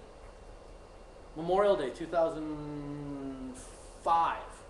Got into a motorcycle accident. Laid it down. Road rash from here to here. Okay? Bruised up. Crazy. No, it's 2004. That's on a Monday. What's on Tuesdays? UBP. I showed up. Bleeding through my white shirt. Did I do it to brag? No. I did it to take away any excuse that anybody else would have for not coming. Chris got in a car accident. Wearing a neck brace for I don't know how long. She kept showing up so she could take away the excuses from someone else. 2006, October 2006, got hit by a car, clipped at the knees, rode the hood for 250 feet on oncoming traffic, slid off the hood, did a hop, skip, and a jump, and luckily, the only thing that happened is I had a multiple compound fracture in my hand. The next Tuesday is a DBP. Why? Because if I allow excuses in my life, then I have to allow excuses in other people's lives. So I challenge you not to make the excuses. Use it for leverage. Show up. No matter what. Make them show up. No matter what. Not because you just want them to show up, but because you want them to reach their goals. And in order to reach their goals, the more you show up, you can almost guarantee success, because that's going to force you to do something for your business. But if you don't show up, you can't guarantee success. I can guarantee you 100% of the people that don't show up will not make money. That I can guarantee. So, think of it this way. We've got our next event. International convention, right? Pretty powerful event. Some people are excited to go. Let's say you're brand spanking, let's say you've been a veteran for 10 years, who cares? Let's say you decide that you're going to make a commitment to yourself and you're going to start building your business. You're not going to go crazy with it, but you're going to commit to building your business. So at International Convention, your goal is to find one new person to come with you. One. Did I say 10? Did I say 500? Okay. Did I say 3? No, I said 1. You and one new person go to International Convention. You come back from International Convention and you're excited. And you start to tear it up. And then at the Sharon Lawrence, September 6th, I want you to each bring one new person with you. So at Sharon Lawrence, you now have 4 people there. Do you think that's possible? I'm not saying bring 100 new people with you. I'm not saying that you have to go out and recruit tons and tons of people. I'm just saying 1 in 4 weeks. I do show plan once a week to make that happen, to qualified people. All right. Sharon Lawrence, you go through that event. You learn tons about products. She gives you great tips in building your business. You get a huge new customer base. And from Sharon Lawrence to Todd and Laura Lair in October 11th, I want you to do the same thing. Each of you bring on board 1 new person. Not 3, not 4, not 10, not 20, but 1 new person each. So at Todd and Laura Lair, you now have 8 people there. Are you guys kind of starting to get excited? A little bit of momentum going on in your business. From Todd and Laura Lair, you know something? I'll be nice to you. I'll let you guys take November off. Okay? But in December, at our All-Star event, which by far I believe is the most powerful event that we have. We have top leaders in the area like Dawn, Don, Katie, a lot of other people in this room that will train because they are leaders in this area. Okay? And they will teach you what they do, not what just the theory is. And so it's going to be rapid fire. Like I said in the last training, every 15, 20 minutes we'll have a new presentation coming up from somebody new. But at that event, you do the same thing. 1 new person. 1 new person, and at the All-Star event, you have 16 people there. Then we'll go to the next event, January 3rd. Okay, All-Star's December 6th. January 3rd is Lynn Mischke, the top top recruiter in the company. She's a director. So even at a director level, who she'd been very comfortable with her income for a very long time, said, I'm going to go build my business. And she took it and ran with it. She's sponsored over 30 people so far in the last 12 months. Actually, most of it in the last 6, right? Insane. So at Lynn Mischke, you have 32 people there. Are you guys starting to get a little more excited about your business? In 6 months, we go all the way to Miami. Now, from the first major event, you had 2 people, you and 1 other person. Now you're in Miami and each of you just brought on one new person. You have 64 people in your organization. How would you feel now?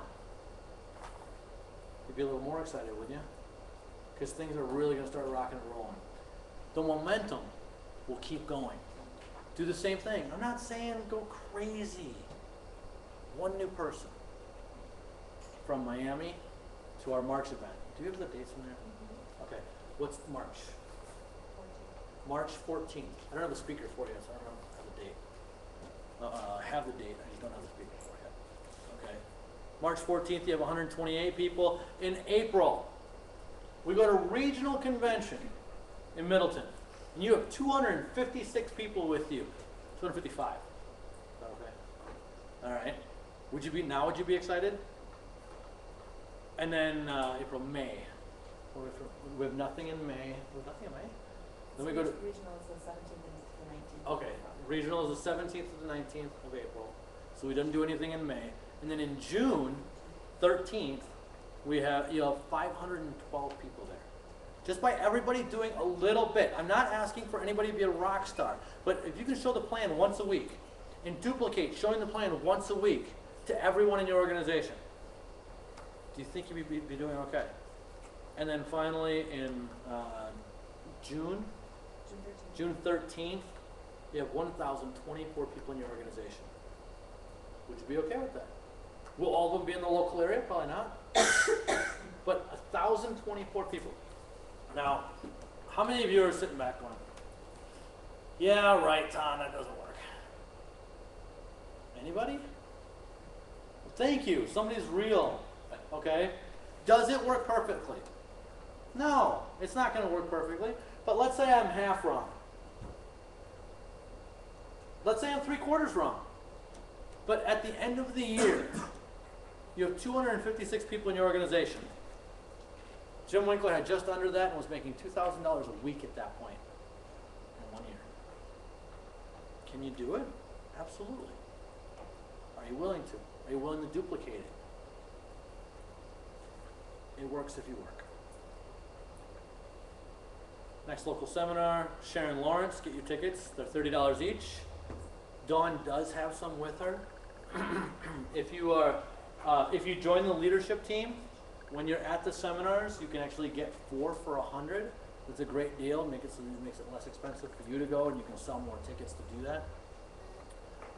After on that Sunday, she's doing 2 sessions. One's going to be from 10 to 1, and the other one will be from 2 to 5 here at the Brookfield Suites. We have limited seats, though. We only have 90 seats available. Okay? Is that right? It was like 60.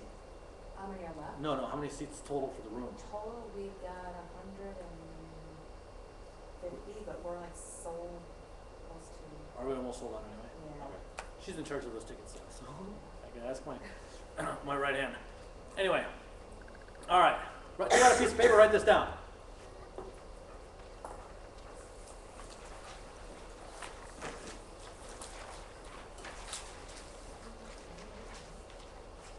By choosing not to buy a ticket and attend the next local seminar, regional convention, international convention, or MA World Conference. Once you've written that down, put your pen down so I know you finished it.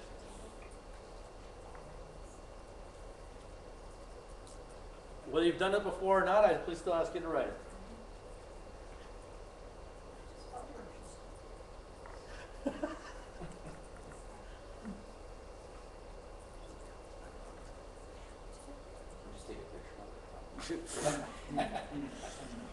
Oh, darn.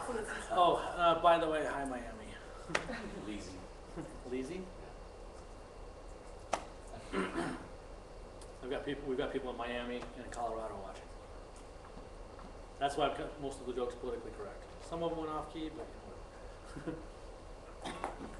All right, so by choosing not to buy a ticket to the next local seminar, regional convention, international convention, and MA World Conference, I understand that my 2 to 3 year plan starts all over again, and then sign and date it.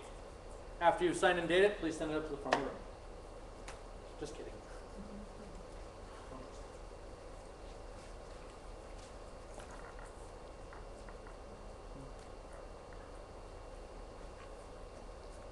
I understand that my 2 to 3 year plan starts all over again. She says hi. Oh, perfect. That's awesome.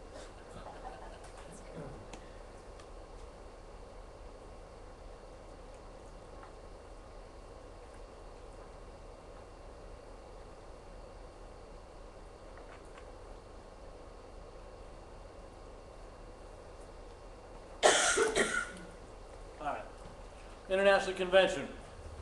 What's been the moral of the story so far? Go and bring people with you. International, in my opinion, is a choice whether you want to succeed or not. I remember when I first started, I wasn't quite sure if I was, actually, in February, before I even came on board my first year, my sponsor went down to Miami and said, hey Tom, if you're serious about building a market America business, you need to buy tickets to the next convention. And I said, okay, fine. How many tickets do I need to buy? He said, well, you should probably buy 3 at least, you know, 1 for yourself, 1 for one person on your left, 1 person on your right. I said, okay, fine, I'll buy 4. So I figured if I buy 4, one person on my left, 1 person on my right, and then 1 for me and whatever girl I was dating at that time. Which, it's just a true story. That's what I said. That's what my mentality was back then. And so I bought 4. And I had no idea why. He just said, if you want to be successful and you want to be serious, if you're going to be serious, buy the tickets. And it's probably one of the best things I could have ever done is buy the tickets to the next event. So I bought tickets, you know, and I started getting excited about buying tickets. Are you going to eat tickets sometimes? Yeah. Sure, it happens. You know, my first event, Eric calls me up, says, hey Tom, do you want to go to, do you want to be successful? Buy tickets. So I bought 4 tickets from him. About 3 months into the business, Tom Kerr, my mentor, comes up to me and says, hey Tom, you've been doing a great job. You know, you're satisfying the majority of the requirements for the President's Challenge. I think you should go for it. I said, okay, fine, no problem, I'll buy. He said, what do I have to do? I said, what do I have to do? He said, you have to buy tickets to the convention. I said, okay, great, no problem. How many tickets do I need to buy? He said, 10. I said, okay, great, I bought 4, I'll buy 6 more. He said, well, actually, you have to buy them from the corporate office, not from somebody else. So I had to buy 10 more tickets. That hurt. Anybody ever bought 10 tickets before? That's a lot of money. I don't care who you are. $2,000 in tickets, that's a lot of money. How many tickets am I in so far? 14 tickets. I get to July 4th actually. Tom Kerr comes up to me again and says, hey Tom, great job, congratulations, you've qualified for the President's Challenge. You'll be recognized on stage. One of the things I think you should do is I think you should go to the gala. It's a black tie affair, it's dinner, dancing, State of the Union from our CEO and President. I said, all right, cool. I said, what do I have to go? He's like, well, it's a $265 ticket. Okay, I said, all right, cool, I've got the $200 ticket, I'll give you $65 more, and go to the gala. He said, well, actually, they are separate tickets. And so I had to buy 2 more gala tickets. So how many tickets am I in now? 16 tickets. I get to convention. I bring 14 people with me, my first event. Okay. Did I eat a couple of tickets? Yeah. Is that okay? Yeah. It kind of grew. I made the money back. It happens. But if I didn't have the tickets in my hand, would I have worked as hard to get rid of them and then bring people with me? Probably not. So it had to sting a little bit. Ever since, every event, I've always bought whatever I needed to for President's Challenge. Sometimes it's 7, sometimes it's 10, whatever it happens to be, I always bought that minimum amount. Because every time I've been able to move them to new people, that's the key. If you buy tickets, move them to new people, not just people already in your organization, because then it doesn't duplicate real well. All right, but get new people to the event. I learned from my mentor, sometimes you're going to eat tickets. He's eating tickets. I love this picture because look how old these bottles are. So this is an old OPC3 bottle, old B complex. It's awesome. And then your team grows, and you have fun with them. Way too much fun sometimes. All right, developing goals and a goal statement. Any questions on attitude and knowledge? People don't plan to fail; they simply fail to plan. People without goals have no destination. You have to define your dreams and your purpose. With a goal statement, you have to do 5 things. You have to decide what you want, when you want it, and decide what you're going to be willing to give up or overcome. Because some people are afraid of failure. Some people are afraid of different things. Some people have obstacles. You have to write out a detailed action plan to get there, and then write it out. Write out the goal statement and read it twice a day. It's important to read it twice a day. When you wake up in the morning, you read it. You go to bed, you read it again. Why? Because if you wake up in the morning and you read it, you're more likely to do the things that are on that or work toward the things that are on your goal statement. And then when you go to bed, you read it again and you can decide for yourself whether or not you did what you needed to work towards those goals. and you do that consistently. But what is your why? Do you want short-term goals, long-term goals? Do you want to pay off credit cards, go to sporting events? I'm going to encourage you to dream big. You'll never be bigger than your dreams. Your why should move you, though, and I'm not just meaning a car or a motorcycle, okay? It should move you. You should feel it in your heart, feel it in your head, that this is something that you want to work towards. Maybe it's early retirement, free from mandatory work. Go on more vacations. But what is your why? Is it adventure? I don't know who these guys are anymore, but that was me 65 pounds ago. It's my best friend Joel. You know, my wife kept telling me, there's no way I will ever let you jump out of an airplane, ever. And so one year for my birthday, she surprised me with skydiving. I'm like, wow, that's kind of cool. She made it this huge ordeal. You know, my parents came, my grandma came. Maybe it was my last day, and they figured they might as well have everybody show up. My best friend and his family came, so I'm filling out all the paperwork, and he walks around the corner. I'm like, you're going with me. And so I made him go with me. You know, but what kind of adventure is that? I'm like, I want to go for a ride. If I'm going to do this, let's have some fun. So I went out backwards and kept tumbling, and then I like this picture, but I don't like this picture because the feeling. Have you ever been free falling before? It's amazing. I remember during the lesson part, they teach you kind of what you're supposed to do, and I said, you know, do I need to arch my back? And he's like, no, don't worry about it. You've got a natural curve. That's so angry. Rub the Buddha. I like to ride. You know, I love to ride. I love to be out on the open road. Two wheels is a good friend of mine. Don't do this though. 65, 70 miles an hour. Take a picture of yourself with a bunch of crazy people behind you. Do you want to buy a house? You know, do you like where you live? Do you want to move somewhere else? This is my old house in Tosa. A nice house, 1,200 square feet. It was wonderful for what we needed. But we also decided that we wanted to have a bigger house. So we bought a bigger house. Went from 1,200 square feet without the basement to 5,000 square feet without the basement. 7,000 with. It's kind of crazy. It's a little excessive. But, you know, these things happen. Do you want a pool at the house? We like our pool. Do you want more vacations? It's up to you. What do you want? This isn't just about me. It doesn't matter what I wanted or what I did. This is about you. How exciting can you make your life? How fulfilling can you make your life? You want to spend time with your friends on vacation. Many of you know Big Bruce. He's not as big as he used to be. He's lost 175 pounds on TLS. He was over 500 pounds at one point. Okay? He's done an amazing job. My best friend's lost 60 pounds.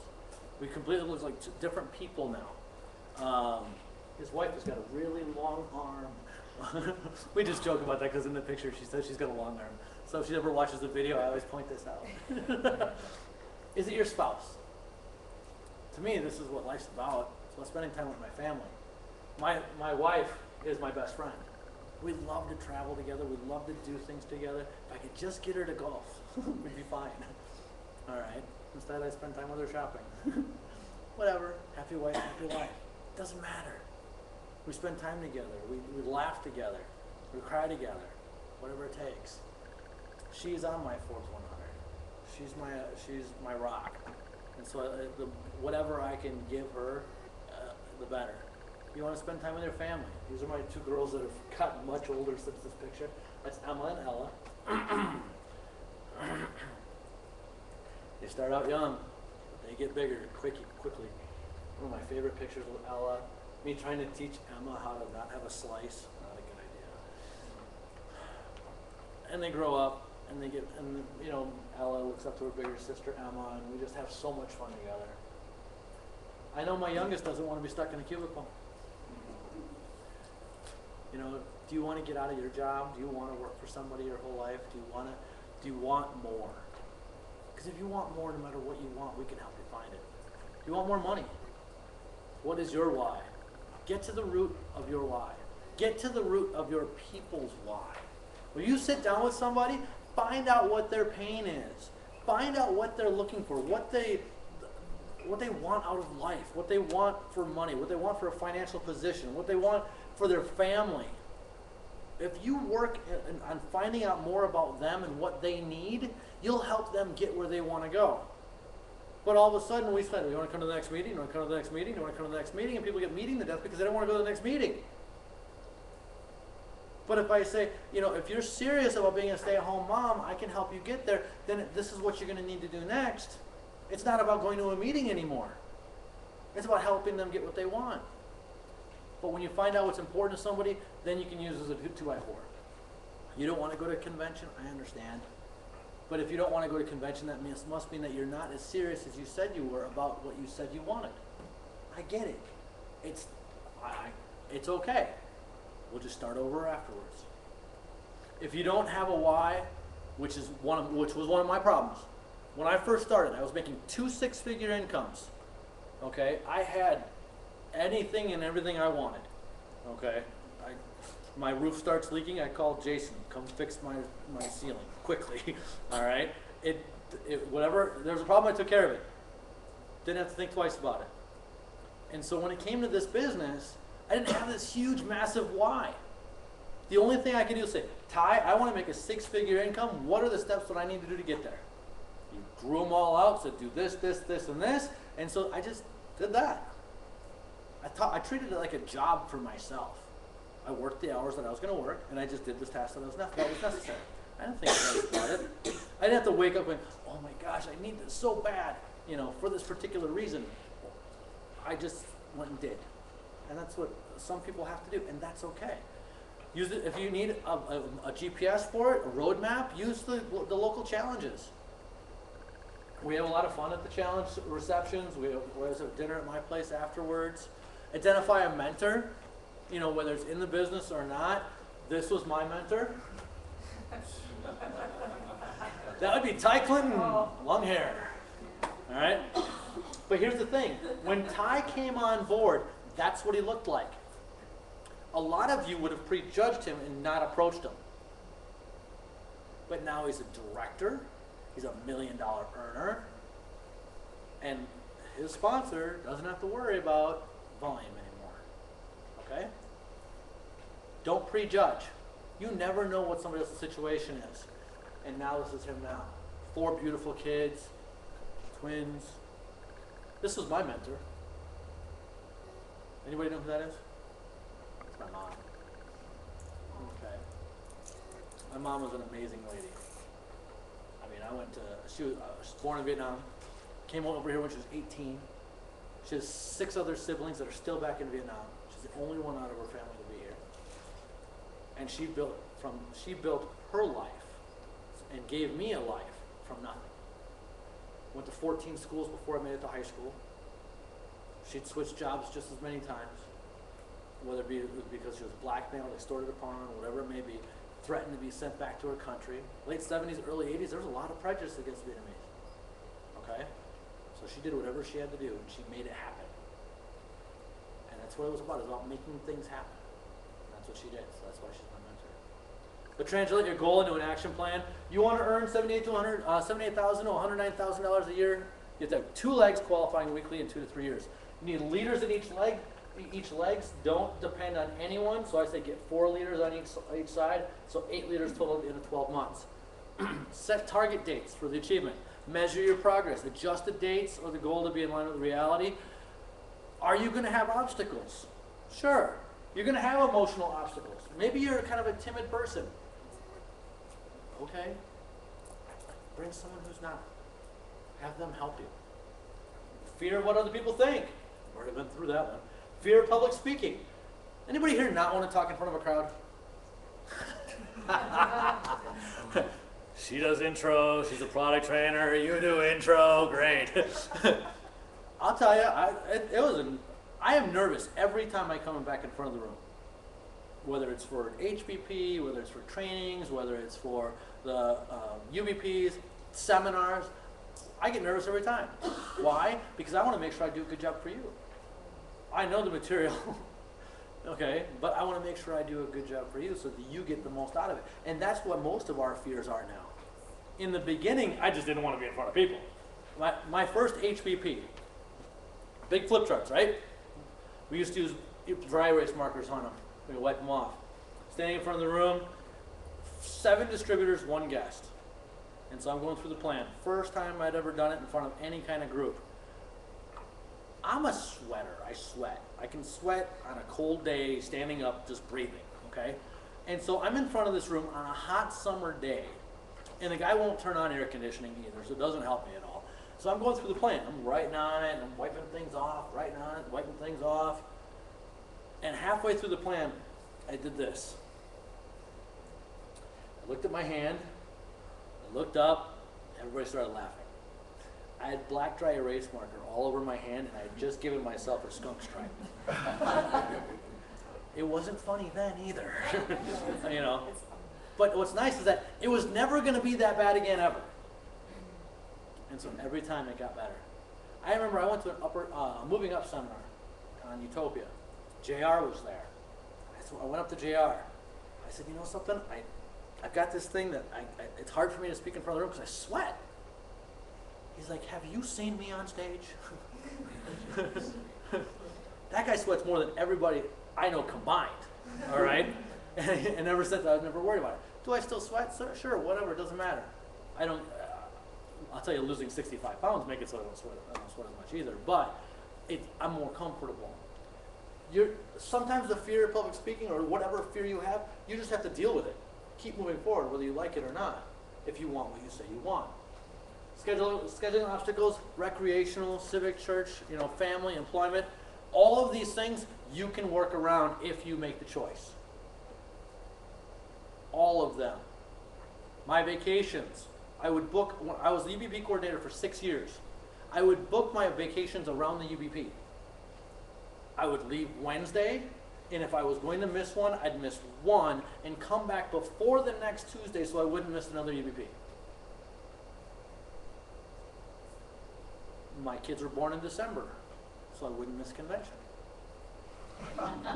It sounded good. It's worth a shot. Anyway, financial obstacles, training costs, management tools, support materials. Some of you, this training cost you $15 or $30 if it came to both. For some of you, you took it out of the retail profit from the bottle of OPC3 that you sold, and the business paid for the training. Some of you are saying, I don't have money to go to convention. Well, sell a bunch of products, have that help cover some of the costs to get there. Okay? There's ways around it. So what are you going to need to do? Daily. This is the 2 to 3 year plan. If you get nothing out of today, take down the next 3 pages. Okay? Every day, 5 days a week, talk to 1 to 3 people. Book 1 appointment, add 2 possibilities, read your goal statement, listen to audios.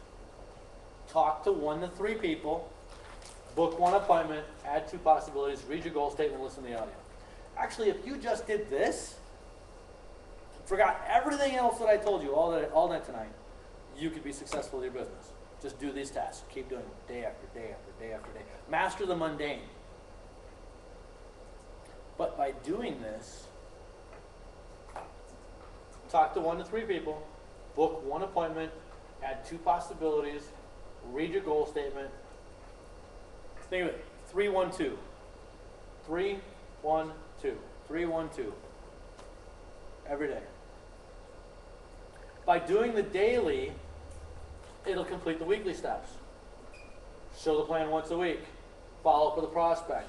Attend the UBP with a guest. Add new customer. Call your senior business partner. If you do the daily, this happens automatically. By doing the weekly, it turns into the monthly. Sponsor 1, 2 per quarter at a minimum per month. 10 customers ordering regularly, attend a monthly seminar. Somebody said, oh, show the plan once a week is probably the most important part on this page. Show the plan once a week. You'll have to follow up if you show the plan once a week. You'll have to attend the UBP with a guest because you'll know to book into it. You'll add new customers because the way I looked at it is I just showed the plan a lot. If they weren't interested in the business plan, then I checked to see if they were interested in the business or in the products. It's that simple. I never went out looking for customers. And by not going out looking for customers, I have over 158 registered customers. The business was my product, is my product. Attend a monthly seminar, sponsor one a month. Write out your goal statement, 50 to 100 words, read it twice a day. Who here does not have a goal statement yet? Be honest, it's okay. You can be new, not have one. All right. What I'm going to suggest is that we do a goal statement real quick. We'll do this really quickly. This can be very boilerplate. This is going to be very general, but this will at least get you on the right path. It is now, take out a piece of paper and write this down. If you want a goal statement, write it down. Even if you don't want a goal statement, write it down. If you already have one, you can put it up in the air, and I will allow that, and now you don't have to write it down. Because it really matters. Perfect. All right. It is now August 6, 2014. I am a blank pin level. For me, it was National Supervising Coordinator. You can also change this because convention is so close. If you're just now writing this out, we usually do it major event to major event. So you could say, it is now February 2015. I'm a National Supervising Coordinator. If you're brand new, at minimum it should be Executive Coordinator.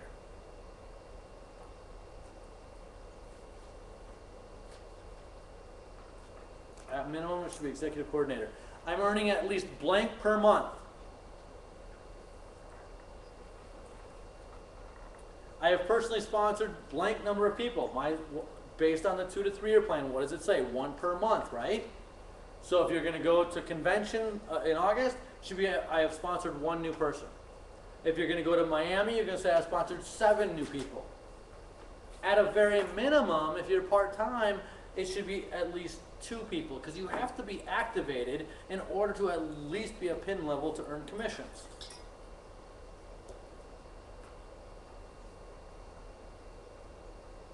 I have blank new preferred customers. If you don't have any customers yet, you need to put 10. If you have 10, add a couple. I've attended all UBPs, local seminars, 1 B5 per month, 1 NDT per month, and 2 ECCTs, and am now in Greensboro, North Carolina, feeling happy about my progress.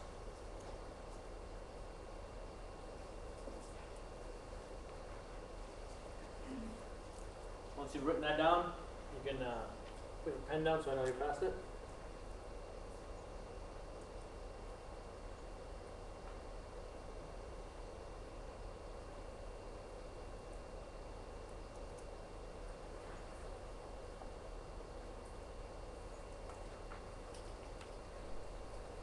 It is now August 2014.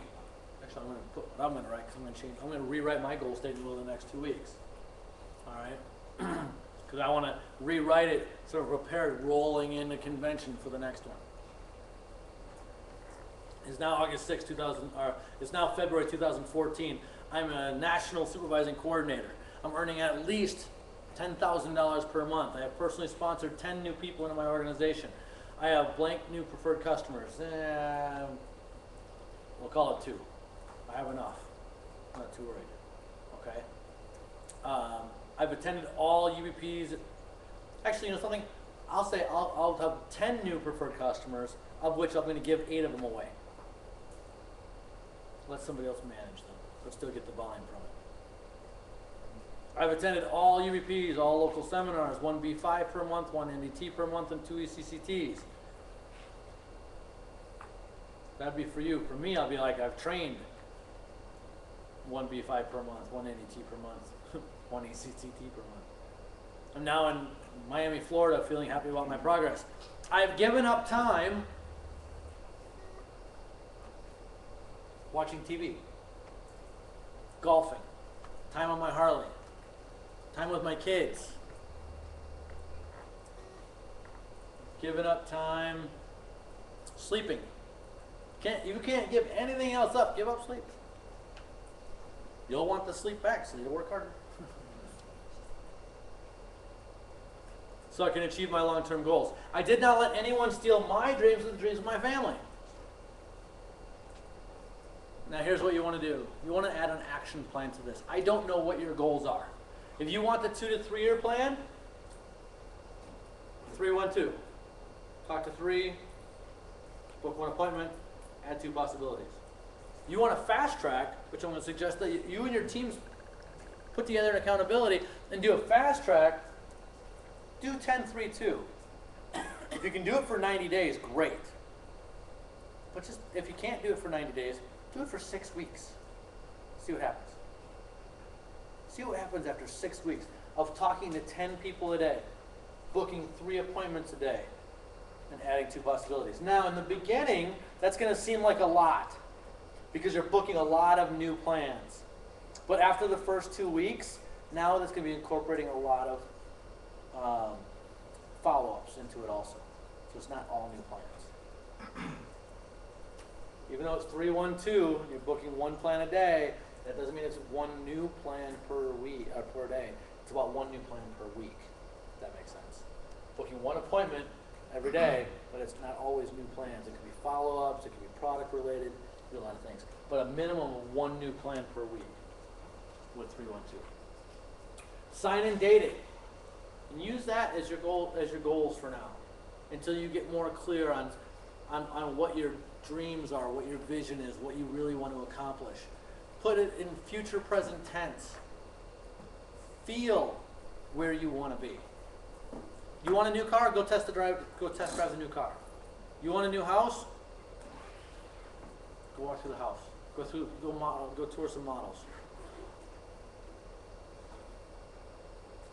Believe it or not, my wife and I are thinking about buying a new house.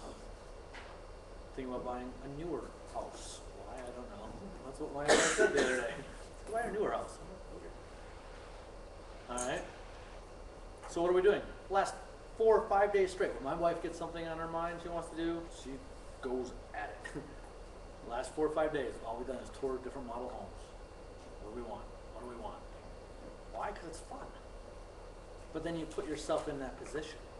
You're like, I can see myself being here. What do I need to work to make that happen? Measure, monitor, adjust, and control. Adjust the date of completion if necessary. I don't always suggest that. I'd rather see you adjust your action. If you have not met your goal yet, box, tail, make it happen by the date you said it was going to happen. Okay? Get more training. Don't adjust your date, do more. Each week, if you want to look at on a time frame what that might look like, showing the plan, wine and wellness, HVPs, maybe 3 hours a week. Follow up with a prospect, maybe 1 hour a week. Training, registration, 2 hours a week. UBP, 2 hours a week. If Jim's showing the plan, it could be 3. Follow up with customers, half hour, make calls. Just kidding. That's great. That's sooner than what you should. Hey. Make calls, hour and a half.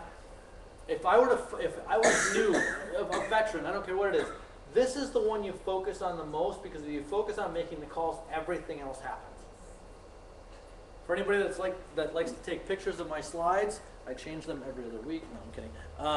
I am happy and willing. If you took down this sheet that had all of our email addresses on it, I am happy and willing to take a PDF of my whole presentation, and you can have a copy of it. I'll email it right over to you, so you don't have to worry about taking notes on every single slide. I don't say that till the end because it's more fun that you take notes in the meantime. Believe in your goals. To believe in your goals, you have to believe in yourself. If it's important to you, you will find a way. Don't you agree? You will find a way. My wife, bless her heart. I can almost guarantee you we will have another house in the next 9 to 12 months. And I only say that long because we'll probably end up having to build it. Okay. But if it's important to you, like it's important to my wife, you'll make it happen. If it's not, I'll find the excuse. Just kidding. But if it's not important, you'll find an excuse, won't you? Don't you? I mean, don't you see it? Think about it. Think about yourself. Think about the people in your organization. The people that want it will go do it. The people that aren't real quite sure, they'll find an excuse. No texting my wife about the house thing, by the way. Just did. That's all right. Gonna get me in trouble. All right, retailing. How about a quick 5-minute break? My feet hurt. I want to sit for 2 minutes. We'll take a 5-minute break. We'll come back.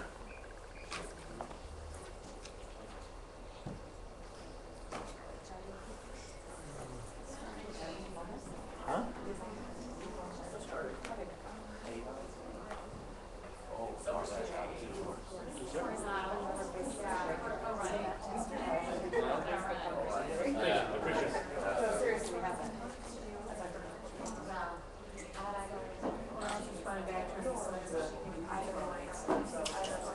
Hey, I'm not that way. I am not that way at all.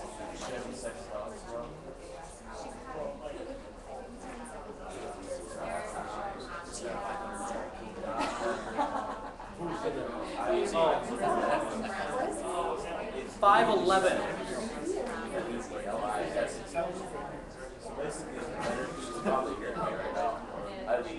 Hi, Lazy.